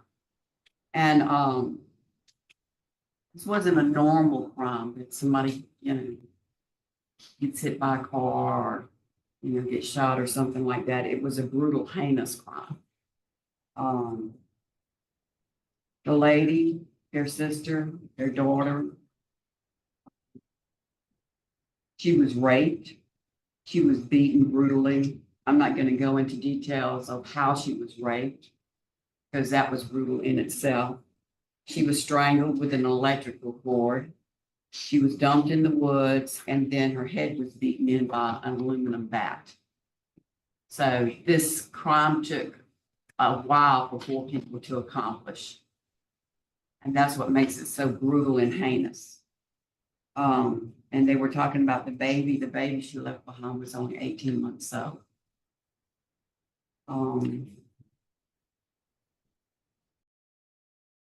That's all I agree with Mr. Tillis. You've done wonderful things while you've been in prison. There's no doubt about that. But I also agree with the family that had this not happened to her, she would have had the opportunity to do wonderful things with her life and enjoy the child that she had at home. And that was all taken from all the family. So I think that should be remembered too. That's all I have to say. Any other questions? All right, let me just ask you something, Eric. The warden mentioned, and your attorney put it in the packet, all the classes you've taken. And you did the victim awareness, did you not? Yes, ma'am. Tell us, what did you get out of that? The main thing that I got from victims awareness was to know that to have empathy for another individual and that I'm not a sole entity and a person and everything that happens around me, it just needs to concern me. That my actions and decisions that I make affect other people. And not just in the immediate area, but there is that of a ripple effect. And it really opened my eyes and my thinking into knowing to be a human being and to being an adult.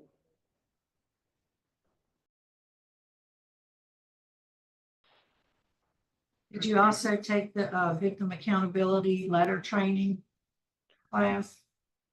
No, ma'am.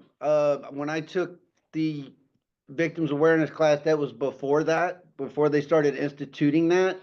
But I did write my letter and turned it in, but that was when it was supposed to be just put onto that of a database, and when I was writing that letter, I wrote that letter with complete sincerity that I apologize. And I know that what I did was very wrong. And I stole and took something that shouldn't have been stolen or taken. And I completely apologize. Completely. Thank you, sir. I don't see that there are any other questions, so I think that we are prepared to vote, and I'll ask Mr. Tillis for his. I really appreciate what you've done since you've been there, and you didn't just start it, as your attorney said 5 years ago. I hope you continue, and I see the remorsefulness in you. I see the support you have behind you. Law enforcement has opposition, is in opposition of your release. So today, my vote's going to be with a sad heart to deny. Mrs. Stapleton? I concur with Mr. Chillis, everything that he said. We do see that you're making every effort to become a new person like you're in prison at this time. But because of the brutal, heinous nature of the crime, and we do have law enforcement opposition, and the DA is opposed, and the family is opposed, I'm gonna vote to deny. Mr. Craig? I concur. Mr. Frick? I concur. All right, Mr. Proctor, you've received 4 votes to deny your application today, sir. So today your application for commutation has been denied. So good luck to you. Thank you. Thank you. I can't say as I'm surprised because of the nature of the charges, but one of the things that always gets me on this is when they talk about how, well, law enforcement and the prosecutor and the family, they're all in opposition. Really? Would we expect anything else? It just seems, seems redundant to me. You kind of figure that. But, yeah. Michael, once again, you're right. It's a no vote. Let's head up to Wisconsin. Let's go see Judge Mogan. We will go on the record in the matter 23 CT97 and 24 CT30, State of Wisconsin versus Ethan Java. The state appears through District Attorney Kevin Schmidt in person. Mr. Java appears in person with counsel Joel Feliski. We're set today in this matter for a plea and sentencing. The parties have reached an agreement, the global resolution. Mr. Feliski, can you please update the court? Absolutely, Your Honor. As you stated, Your Honor, the parties have managed to reach an agreement in this matter. I'll state that agreement for the record. Mr. Java has agreed to plead to OWI 2 and 3, the remaining counts in 24 CT30 and 23 CT97 dismissed and read in. The parties will be making a joint recommendation of sentencing under Burnett County IDIP guidelines with an added condition of 1 year probation. The conditions of probation will include an AODA assessment as well as the completion of a driver safety plan. I have a completed plea questionnaire and waiver of rights form, Your Honor. May I approach? You may. So with regards to the jail with that, it would be the OWI second 5 days. And then OWI third would be, is a BAC of 0.204. So that would be 55 days of jail. Is that correct? I believe so, Your Honor. All right, thank you. What is his jail credit? Your Honor, he appears to have 60 days total jail credit. He was in custody on 4/11/24, released on 4/16/24, arrested again on 8/5/24, then released on 8/7/2024, and then lastly has been in custody as of today since April 27th of 2025. All right, thank you. So Mr. Java, that is correct. That's the agreement you've reached with the state. Yes. I have in front of me a plea questionnaire waiver of rights form. Do you recognize the document? Yep. Did your attorney go over this document with you thoroughly? Yes, he did. Essentially word for word? Yep. And you understand everything on this document? Yes, And that is your signature on the second page? it is. You're pleading guilty to 1 count of OWI second and 1 count of OWI third. You're 31 years old. You have 12 years of schooling. You can read, write, and you understand the English language. Is that all correct? Yes, it is. No mental illnesses or disorders, and no drugs, alcohol, or other medications in the last 24 hours. Nope. Did your attorney thoroughly go over with you what the state would have to prove your guilt beyond a reasonable doubt for those 2 counts? Yes. Did your attorney go over with you the minimum as well as the maximum possible penalty for those 2 counts? He did. Because you're charged with crimes, you are entitled to constitutional rights, and each of those rights is listed on that first page of the plea questionnaire. Your attorney thoroughly went over those rights with you, Yes. and you understand them completely? Yep. Do you need me to go over those rights with you in any more detail? I do not. Do you understand that by pleading guilty to these two counts, that you are waiving and giving up those rights? Yes. Do you understand that if you're not a citizen of the United States, your pleas could result in your deportation? Yep. Do you understand that with regards to the OWI second, the state would have to prove on or around December 2nd, 2023, in Burnett County, Wisconsin, you operated a motor vehicle while under the influence of an intoxicant, which is a misdemeanor, and it would be your second countable offense. Do you understand what the state would have to prove? Yep. Do you understand that upon conviction, you face a fine of not less than $350, but no more than $1,100, and imprisonment for not less than 5 days, but no more than 6 months? Do you understand that? Yes. And do you understand that the court shall revoke your driving privileges for not less than 1 year, but no more than 18 months, and shall order you to submit to an AODA OWI assessment and follow through? Yes. Do you understand with regards to the OWI third offense, the state would have to prove on or around February 14, 2024 in Burnett County, Wisconsin, you operated a motor vehicle while under the influence of an intoxicant, again, a misdemeanor, which would be your third countable offense. Do you understand what the state would have to prove? Yes. Do you understand that the maximum possible penalty for this offense could be a fine of not less than $350, but no more than $2,000, and imprisonment of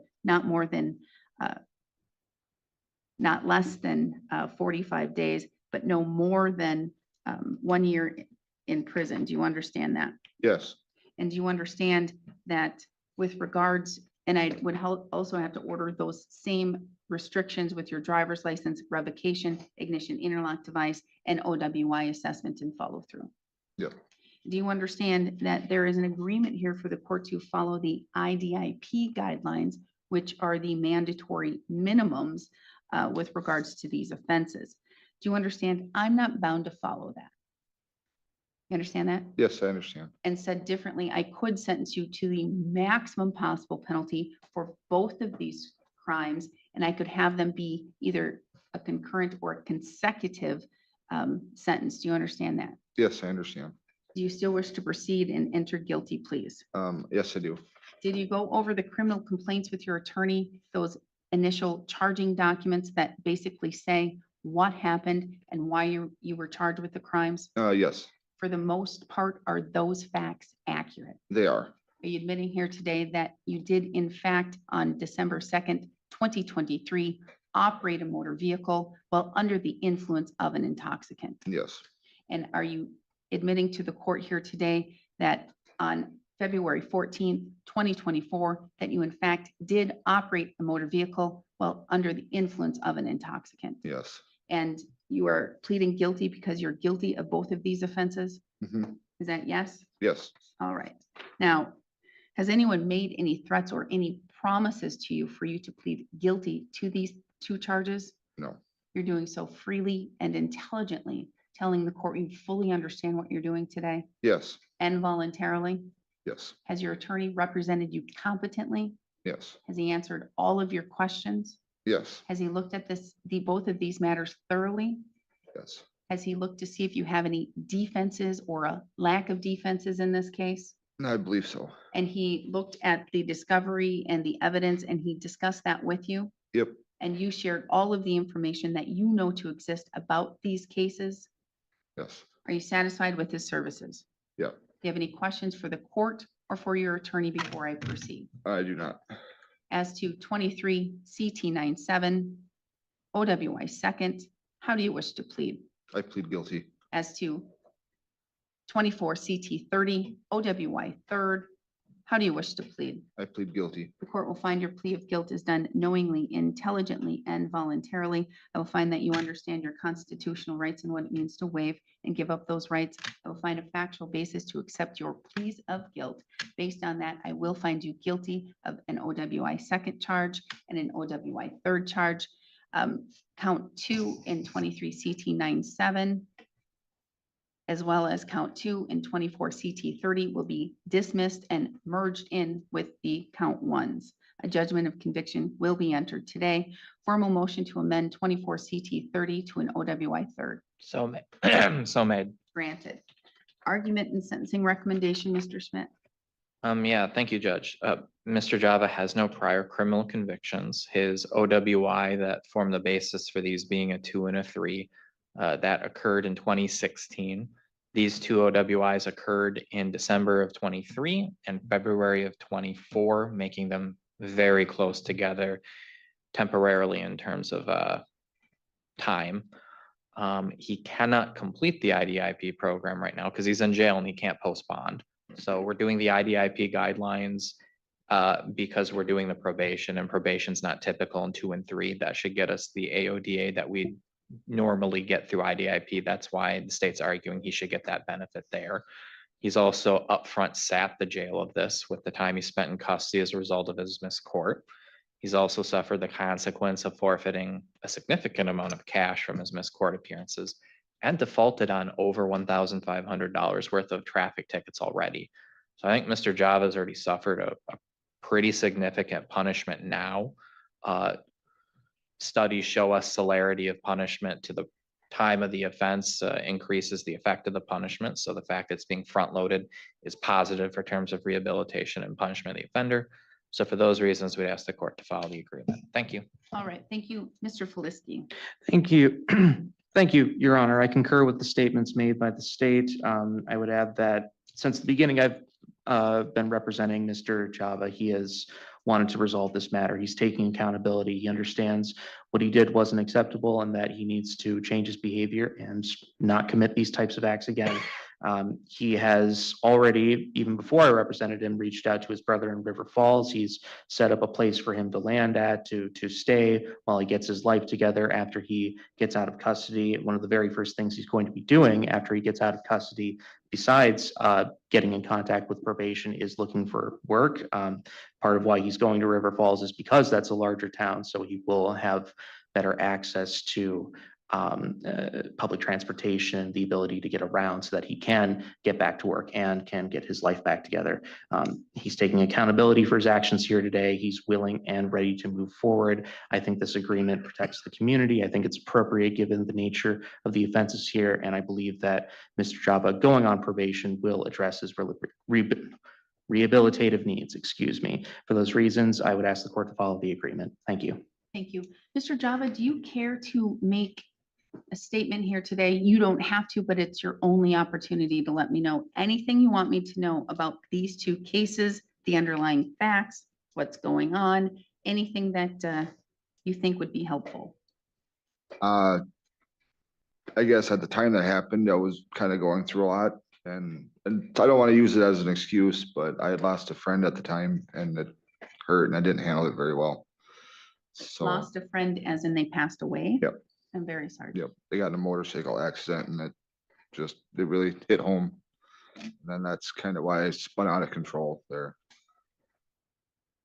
So.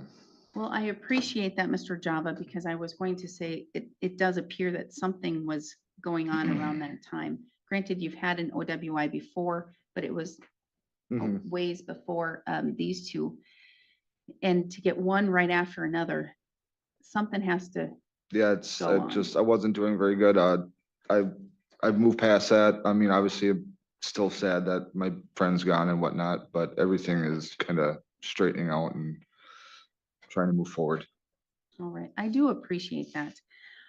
When a court looks at sentencing, first I have to look at how serious are the offenses. Then I have to look at the defendant, any needs for rehabilitation, your age, factors such as losing your friend and having to go through that trauma. And I also have to look at needing to protect the public. When we're looking at OWIs, we all know they're very serious. I don't know what happened to your friend. I'm pretty sure I probably know who it was, but I don't know the underlying facts or if alcohol was involved. But you know that drinking alcoholic beverages and driving while under the influence and being intoxicated puts everybody at risk. You could have lost your life, somebody else could have lost their life or been seriously impaired or critically injured. They are very serious. And then one right after another aggravates it. It indicates that there was something going on, you needed some help, some services, and you needed to address some issues. So it does look like you have some rehabilitative needs, perhaps some AODA and some counseling with that, and counseling emotionally with what you are going through with the loss of your friend. You're never going to get over it. It's not something you get over. You just learn how to live with it and move forward and remember the good times, even though it hurts to think of the loss of your friend. So I do think probation would be appropriate, especially in this type of case. Needing to protect the public is kind of with the whole serious crime, because OWIs are serious and the court needs to look at protecting the public to ensure that not only are you learning from this and you won't do it again, but others are learning from this and they won't do it as well, and that the public is safe. In looking at these cases, I do think the recommendation is appropriate.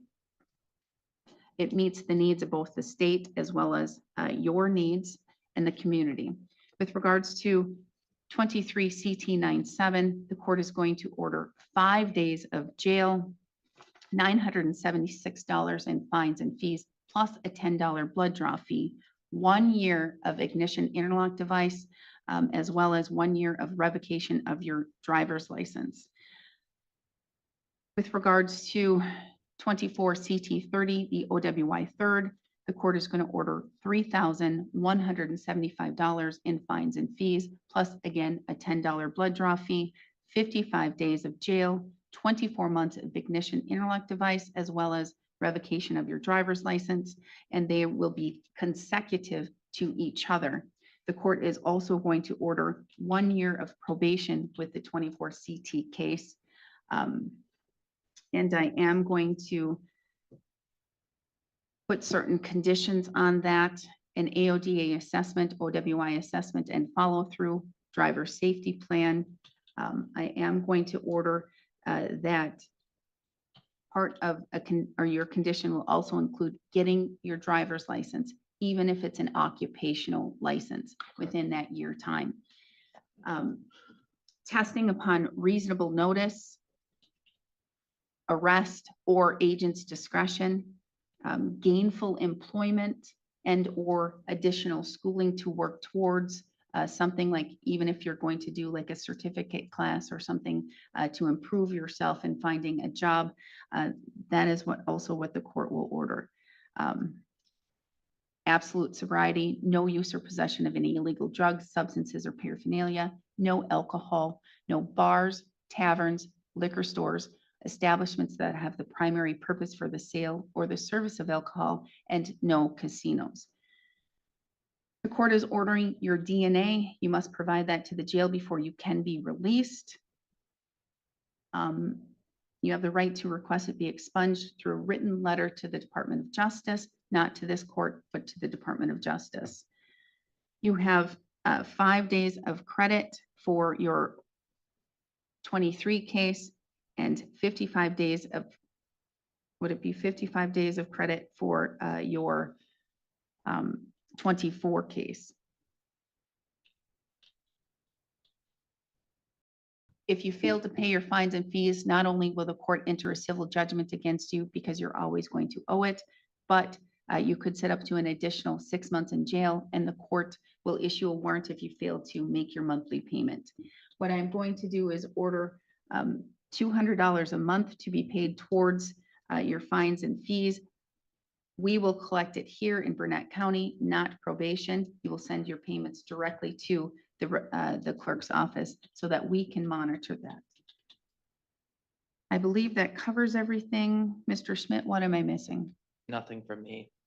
Nothing further, thank you. All right, Mr. Java, what you need to do as soon as you're released from custody is you're going to need to go over to probation in Burnett County, get that set up. If you're going to be moving to River Falls with your brother, you're going to need to tell them that, and they can transfer probation to the River Falls, okay? Okay. All right, so immediately when you're released, go to probation. Let me verify your telephone and address, at least at this time. Is it still 7617 County Road B Yep, that's my dad's. and 4078 for your last four of your telephone? I don't actually have a telephone right now, but. But you're gonna get one? Yep. Once you do, please make sure that this court is updated and probation is updated to that new number, okay? Okay. All right, thank you. Then we are adjourned. Okay, you're looking live now at Judge Donald Capper. This is Lawrence County, Ohio. I'm not going to go to his court at the moment, but we first ran across them on Friday. And if you didn't see that live show, go back and watch about the last 30 minutes of it because it was hilarious. We have nicknamed this the Dungeon Court, as you can tell from my identification banner with the torch on the brick wall. We had a lot of fun there, so we're going to keep an eye on this courtroom from time to time. But I did want to point out that in this morning's live show, we had a little extra, pre-show rather, excuse me, we had a little extra fun, and I made up a brochure for this particular court that's all sorts of hilarious. But this is for channel members. So how you get access to the pre-show is you become a channel member. There's a link to that in the pinned chat, and Barbara has also posted a link in the chat as well. It's incredibly inexpensive. It's a great way to support the channel, and we have all sorts of fun. Not only do you get access to the pre-show, but a lot of other things, including this wonderful brochure I made that just kind of turns the Lawrence County Dungeon Court, as we've called it, into something real fun. Reminder, channel members, to reach out to me via the member email to get your copy of said brochure. So I'm going to go just a little bit long today because I want to go back to Louisiana and try one more of these and see if by some stroke of luck we can get a little bit of a victory. So let's go back to Louisiana and we'll do one more and see if this guy can win. Brian Dietrich, my number's 125055. Right, Mr. Dietrich, and you have counsel with you this morning. Would you introduce yourself, ma'am? Good morning. My name is Allison Adger on behalf of Brian Dietrich. Okay, thank you. Let me acknowledge the folks who are here in support today, Mr. Dietrich. On Zoom, we have the Parole Project and Earl Ramey, both who will be speaking on your behalf. Also here with us in Baton Rouge, well, you have Taylor Nichols there with your attorney, I believe. Good morning. Here with us in Baton Rouge, I don't know that everybody's in the room, but in support, we have Ann Brown, Kim Poe, Charlotte Dietrich, Edward Sakini, Daryl Dietrich, Diane DePiro, Mike Viator, Marilyn Dietrich, Steve DePiro, Joe Prokop, Tim Dietrich will be speaking, Danny Truly, and Michael Dietrich. So all those folks are here in support. In support of the victim, we're here with us. We have Denise Shepard, Robert Shepard, Jennifer Abear, Robert Shepard, and Charmaine Delchon. And we'll call on those who have indicated they'd like to speak at the appropriate time. First, Mr. Dietrich, let me read some identifying information into the record. Mr. Dietrich, you're here today seeking a commutation of your sentence. You were sentenced in March 1989 in the 19th Judicial District, East Baton Rouge Parish, to a life sentence for a second-degree murder conviction. Is that information correct, Mr. Dietrich? Yes, ma'am. Okay, so the first thing we'd like to do this morning, Mr. Dietrich, is get your statement. We'd like for you to tell us what did you do while you're in jail? Why are you seeking a commutation, and why do you think we ought to vote favorably for you today? With the board's permission, the last time I came, I had a problem articulating myself, so I took the initiative to write what I'd like to say, please. Yes, okay, that's fine. Good, thank you. First, I want to thank the board for this hearing. I also want to apologize to Mr. Saulnier's family for the pain I've caused them. Being here today only causes them to suffer more, and I deeply regret that. For me to say positive things about myself when I've destroyed so much by taking Patrick Soigne's life is difficult. The impact on him and his family is immeasurable. My actions that night have weighed heavily on me for 38 years. I wish I could reverse what I did, but I can't. Every day I have regretted it. A few months before I met Mr. Saunier, I was arrested for 2 armed robberies and placed in the East Baton Rouge Parish Prison. After being there a few weeks, several inmates attempted to rape me. I fought and I yelled as hard as I could while they tore my clothes off. Because of the amount of noise I made, other inmates stopped it. When the guards came, I was removed from population and placed in a one-man cell. I sat in that cell reliving the horror in my mind until I finally bonded out. A few weeks later, I met Mr. Saunier when I went to have my car battery charged at Kmart. While talking to him, I asked about a job. A few days later, a guy named Jason and I went to Mr. Saunier's. He had us organize a storage room on his back patio. When we were leaving, he told me to check back in a few days to see if he had any more work. On the night Mr. Saunier died, Jason and I went to a bar and shot pool. While there, we smoked weed, took LSD, and drank. After several games, we decided to go to Mr. Saunier's. It was late when we arrived, but he answered when we knocked. We asked him about more work. He said he didn't have any, but invited us in to drink some beer anyway. During our conversation, he told us about a new shotgun he had bought and showed it to us. After putting it away, he went to get a beer out the refrigerator and realized we were out. Jason offered to go get more and left. When Mr. Saunier and I went back to talking, I took my knife out and showed it to him. I did not realize the mistake I made until he began to offer me money for sex. I was uncomfortable and tried to change the subject. He became aggressive. All the emotions from the parish came rushing at me. I tried to leave, but a fight started instead. I was able to get the knife back and I lost control of myself. I stabbed Mr. Saunier over and over and over again. In the end, I cut his throat. All of my shame and helplessness came out of me, and Mr. Saunier died because of it. Coming to prison saved me from myself. I was a reckless, out of control young man with no thoughts about his future. To blame drugs or other people for what happened would be inaccurate and deceptive. Everything that happens falls on my poor decision-making, my immaturity, and my selfishness. When I arrived in Angola, I knew I had to change. Since I never finished school, I enrolled in the GED program. After earning my diploma, my dad challenged me to take courses from LSU. Without a teacher, learning was hard. I had to learn self-discipline and responsibility, 2 traits I never had. I still found ways to hurt myself, though. The best example I can give are my 2 failed urine tests. My continued drug usage in prison cost me the support of my father and grandfather. Both stopped coming to visit, and all financial help ended. I lost everything important to me. I was broken on the inside. As I stood at the crossroads, I had to choose which path to take. With my life in ruins, I made the decision to look up for the first time. In 1998, I started going to church. As I attended the services, I began to see the changes that needed to happen in my life. As I grew, I found peace inside myself. I was given the strength to stay away from drugs finally. In the fellowship itself, I found friends who helped me in my struggles and held me accountable.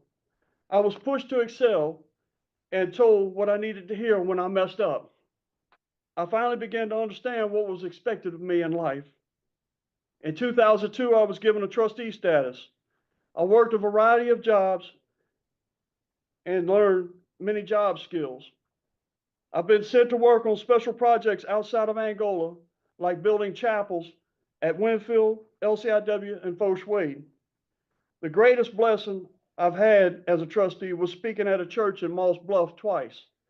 those trips still resonate inside me because I was able to share my life with other people. As my journey continues, I have good days and bad days. I've learned how to deal with them that matters. The hardest lesson I've had to learn was to look in the mirror and accept what I saw. Can I say I'm a changed man? Yes, I can. I can see who I was and I can see who I am now. I was once a selfish, reckless taker with no regard for others. Now I do my best to give back, to help others, and to be a positive impact on those around me. I have come before you asking for mercy, the same mercy I did show Mr. Saunier. I'm asking you to have faith in me, even though you don't know me. The programs we take to help us rehabilitate. Everything they have to offer has been poured into me. I'm asking this board for a second chance. I'm asking this board to recommend me for clemency. Before I end, I'd like to apologize to Mr. Saunier's family again for all the pain and suffering I have caused in your lives. Thank you for allowing me to share this. Thank you, Mr. Dietrich, for being prepared this morning. Warden, what can you tell us about Mr. Dietrich? He's a Class A trustee. He lives at Camp F. He works in the maintenance area. It says he does general maintenance and repairs for the camp. He AU'd here in 1989. He has served about 6 years. It says he's a Class 2 offender. He's had 18 disciplinary reports, the last being in September of 2014. He did complete his GED in 1991, Celebrate Recovery in 2022, Anger Management in 2009, Victim Awareness in 2020, and he just completed the letter accountability program, and I believe he wrote his letter just recently. His Thinking for a Change was completed in 2018, and his Tiger score is low. Thank you. Esther, did he 100 hours, 30 years? Has he did the 100 hours program pre-release? Yes, his certificate should be in the packet. Thank you.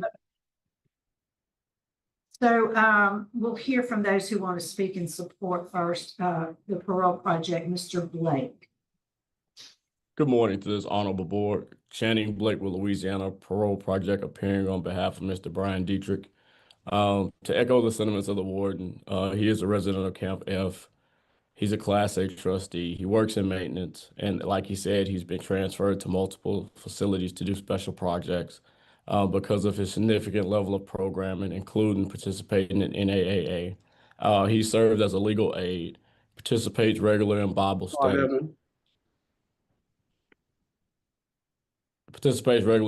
study. And because he completed his GED program in 1991, we have accepted him into our program.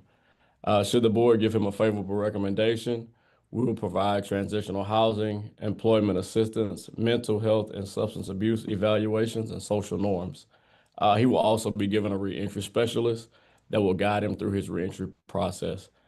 Because of his record and his rehabilitation, we ask the board to grant him a favorable recommendation today. Thank you. Thank you, Mr. Blake. And also on Zoom, we have Earl Rainey.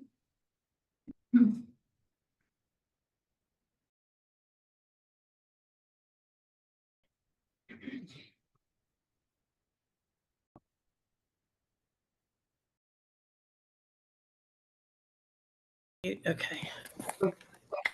Hello? Yes, sir. We can hear you, Mr. Rainey. Go ahead. All right. My name is Earl Rainey. I've been knowing Mr. Dietrich since 1997. He was definitely a different man from what he is right now. He has been a changed man. The way that I know him is through our organized Bible studies there at Camp F and at Camp C. When he was there, we had a session going on at that time there. My report on Mr. Dietrich at this time is nothing but favorable. He is an extremely talented young man. He can do almost anything. He does a variety of things there in Angola. He works diligently, and doing whatever he's called to do. He's very talented and he's very dedicated. I know Mr. Dietrich is a very different man than what he was 28 years ago. He has just changed so much. He's so helpful to other people. I think that he would really be a benefit to society today on the outside. I really can't say enough about his character. He is very, very knowledgeable of the Bible, very Christian attitude, actions, speech, and everything else. I do highly recommend that if the board will grant this, that he get a second chance. Thank you so much. Yes, sir. Thank you, sir, for joining us today. Now here with us, we have Mr. Tim Dietrich. Podium, sir. Tim Dietrich, Brian's uncle, along with myself, he has 3 of them in the ranks. You know, growing up, I'm only like 8 years older than Brian. So, we didn't grow up together because he was the only child. But anyway, I had the opportunity to go visit with Brian and earlier this year at Angel Video.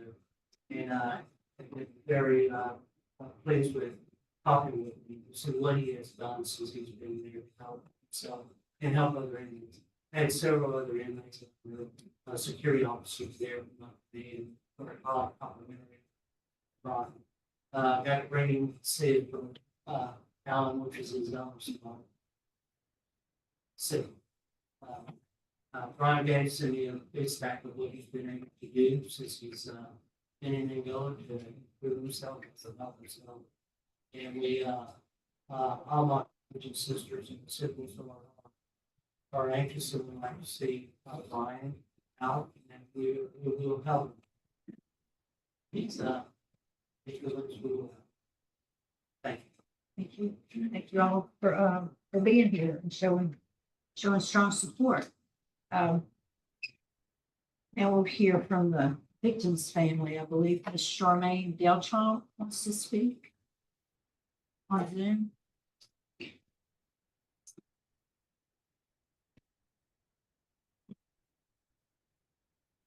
Go ahead, ma'am. Okay, thank you today for having me speak for the family. In 1985, Brian Dietrich decided to go rob and murder my uncle.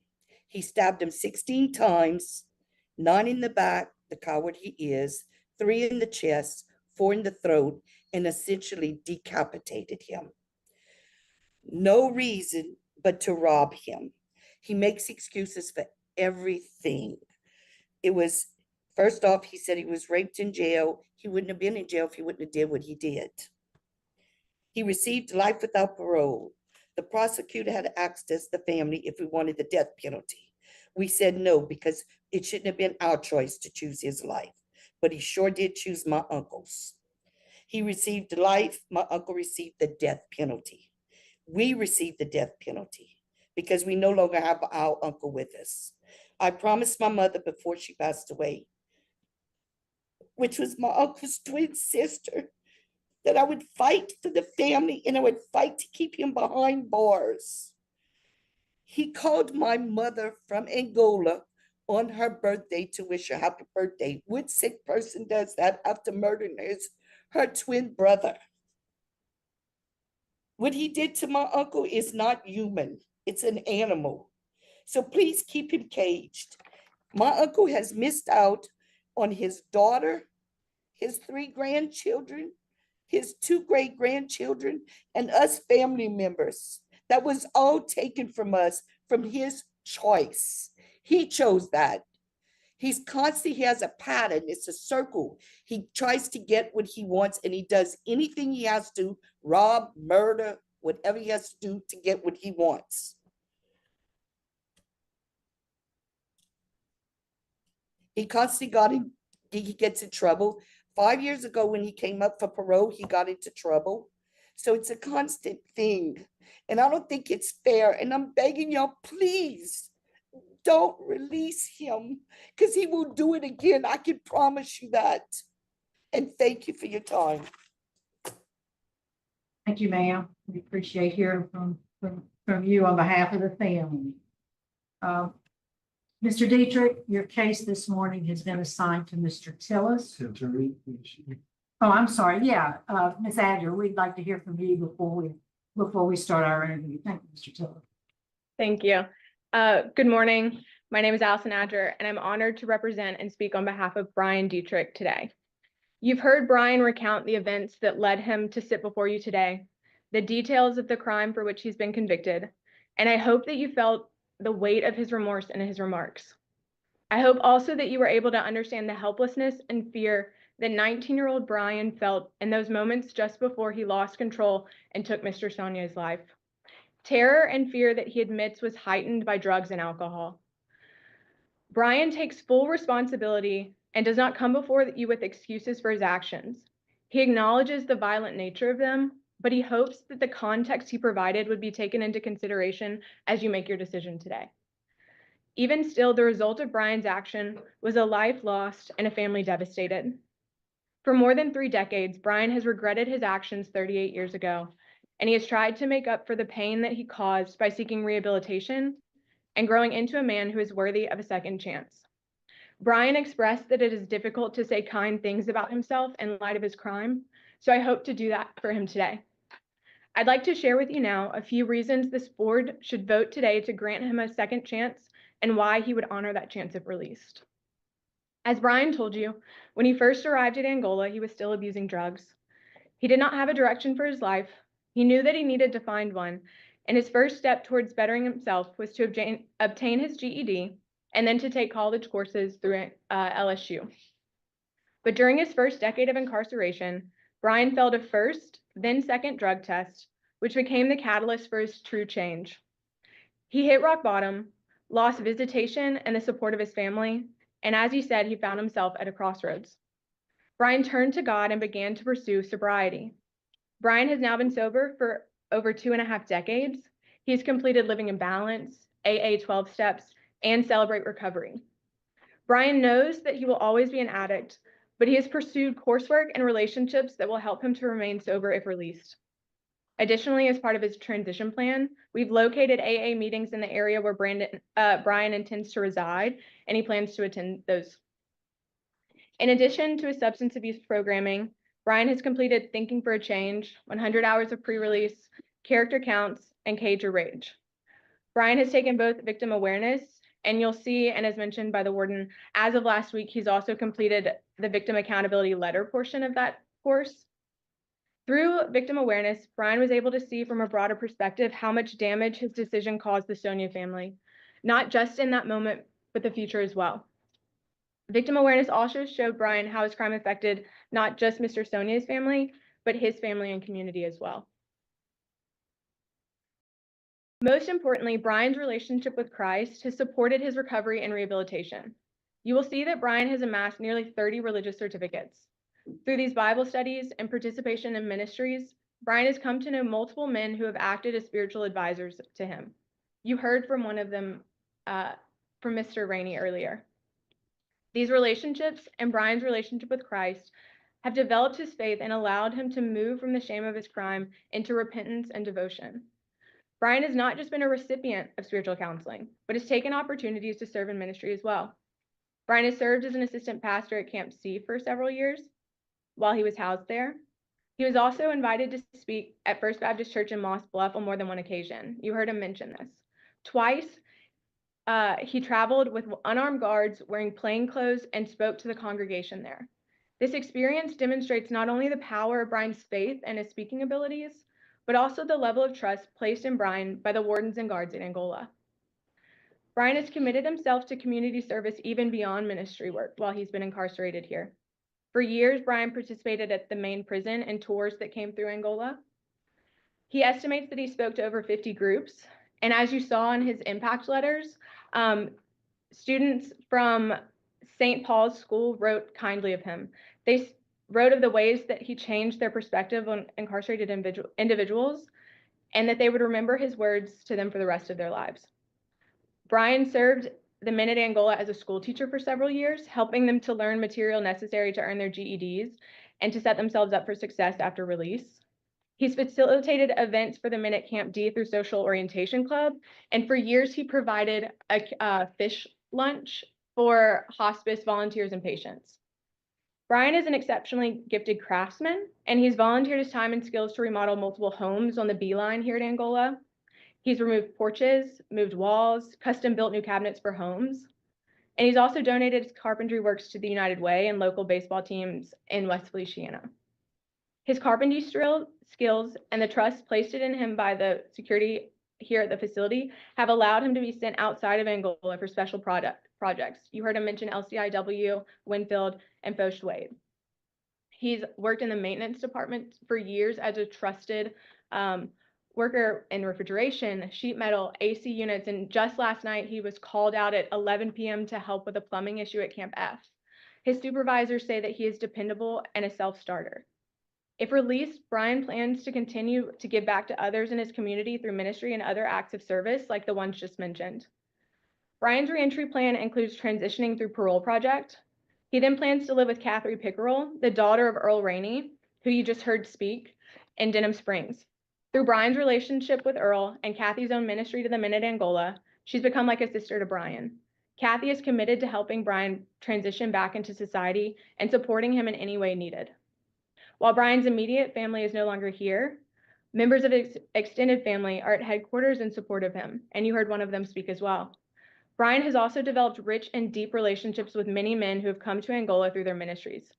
Sitting in front of you and attending on Zoom, you'll see his network of people who have come to love Brian like family and are ready to welcome and walk with him should he be released. Kathy has also offered Brian a job at her travel agency. There, Brian will assist with clerical work as needed. He will also have the opportunity to put his craftsmanship skills to work through building improvement projects for Kathy and others in the community that she intends to connect him with.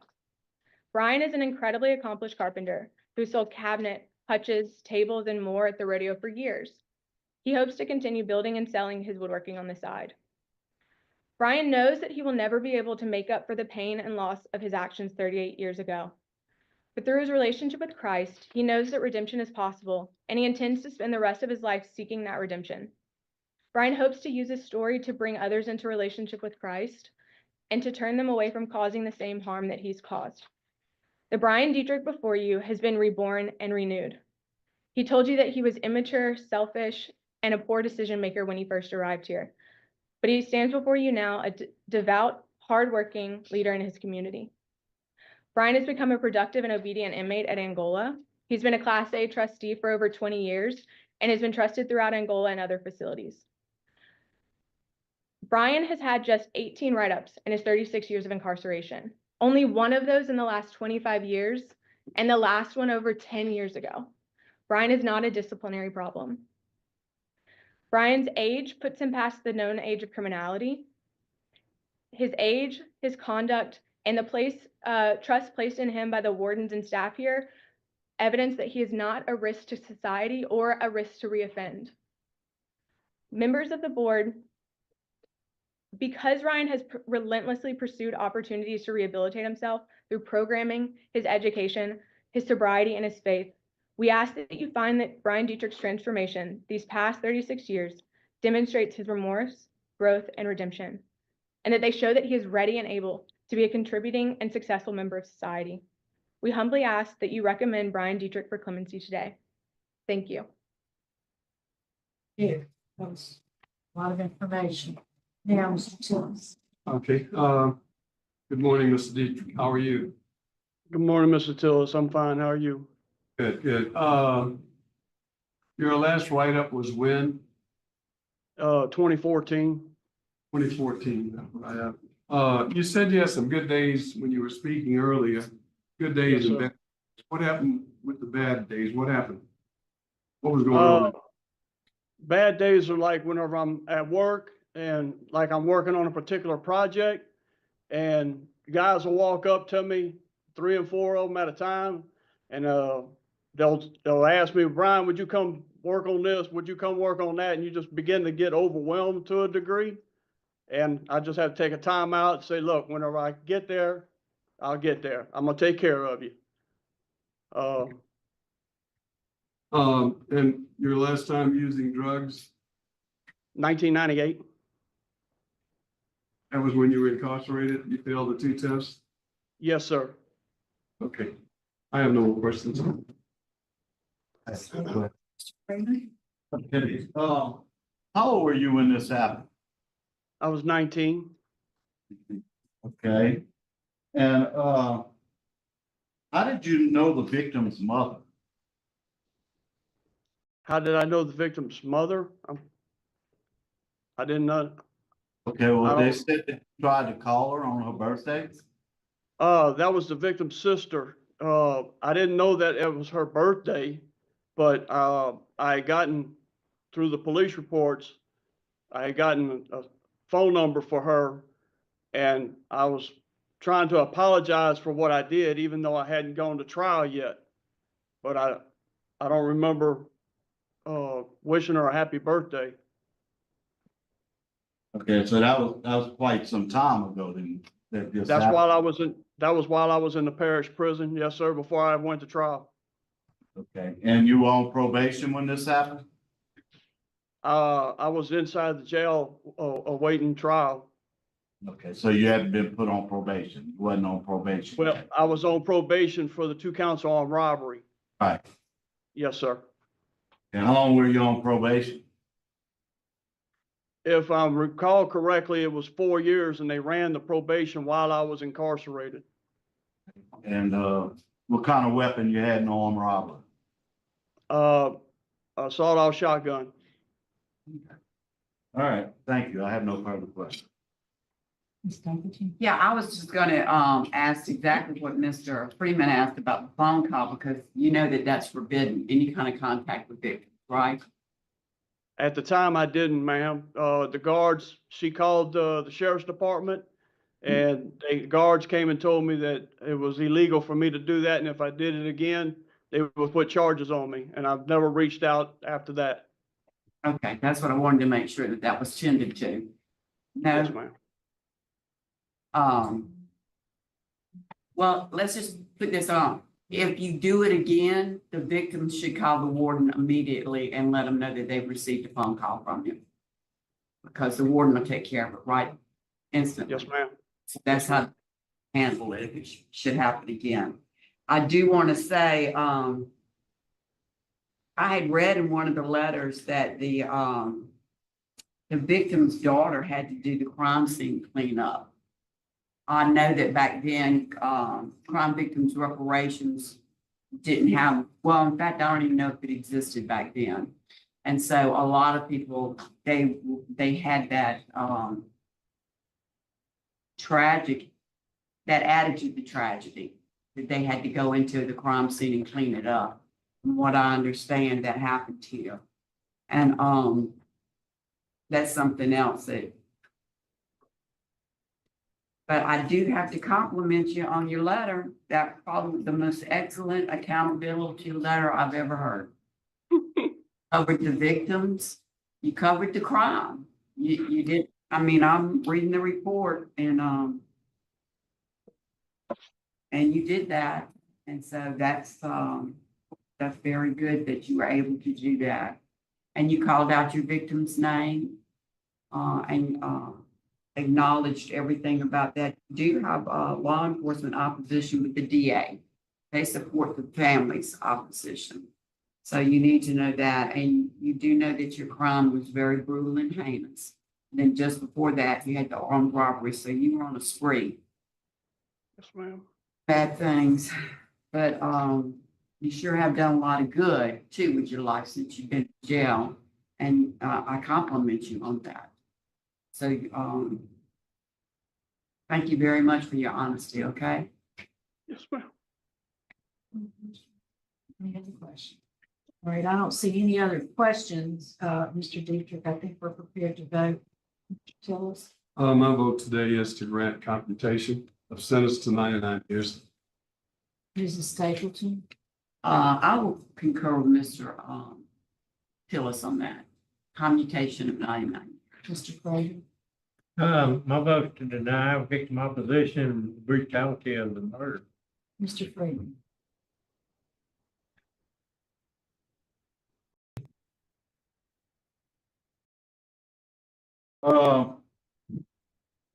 We have done excellent things, but at this time, my vote is also to deny due to law enforcement and victim opposition. All right, Mr. Dietrich, you've received 2 votes that were favorable, 2 that were not. As you know, it requires 4 votes for any favorable consideration. So today, your application is denied, so good luck to you. Thank y'all.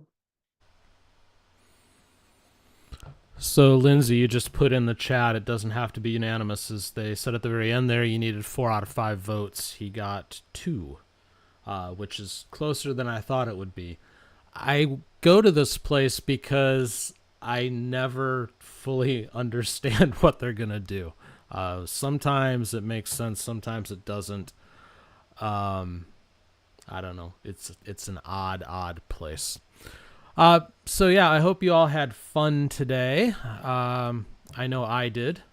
I just put a link in the chat. When we're done here, I want you to all go over to Michael Groff's channel, because I don't know if you caught it in the chat, but I convinced Michael that he should do part of his video today. He does weather content. I convinced him he should do part of that as Miss Cleo. So that alone means that you should all, if you're not already, go over to his channel, subscribe, hit the notification bell, so when today's video comes out, we can hopefully all have a laugh. Michael's very good at what he does.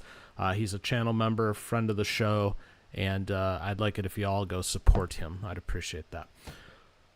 And then, once you're done supporting him, come back to this channel and pick up the Judge Fleischer 24/7 stream. It's good times over there. At one point over the weekend, for about a 7-hour stretch, we had 2,000 concurrent viewers going on, so it's been quite popular. It's come back down to earth a little bit as people have been busy with Father's Day and whatnot. By the way, happy belated Father's Day to all of you. But it's a good time. So anyways, we'll be back tomorrow, 10 a.m. Eastern, 7 a.m. Pacific, a half an hour early for channel members. Again, I encourage those of you who linger and subscribe to the channel to consider becoming a channel member. That is pinned in the chat. But yeah, be back tomorrow. Look forward to seeing all of you. In the meantime, have yourselves a great Monday. Take care, and God bless.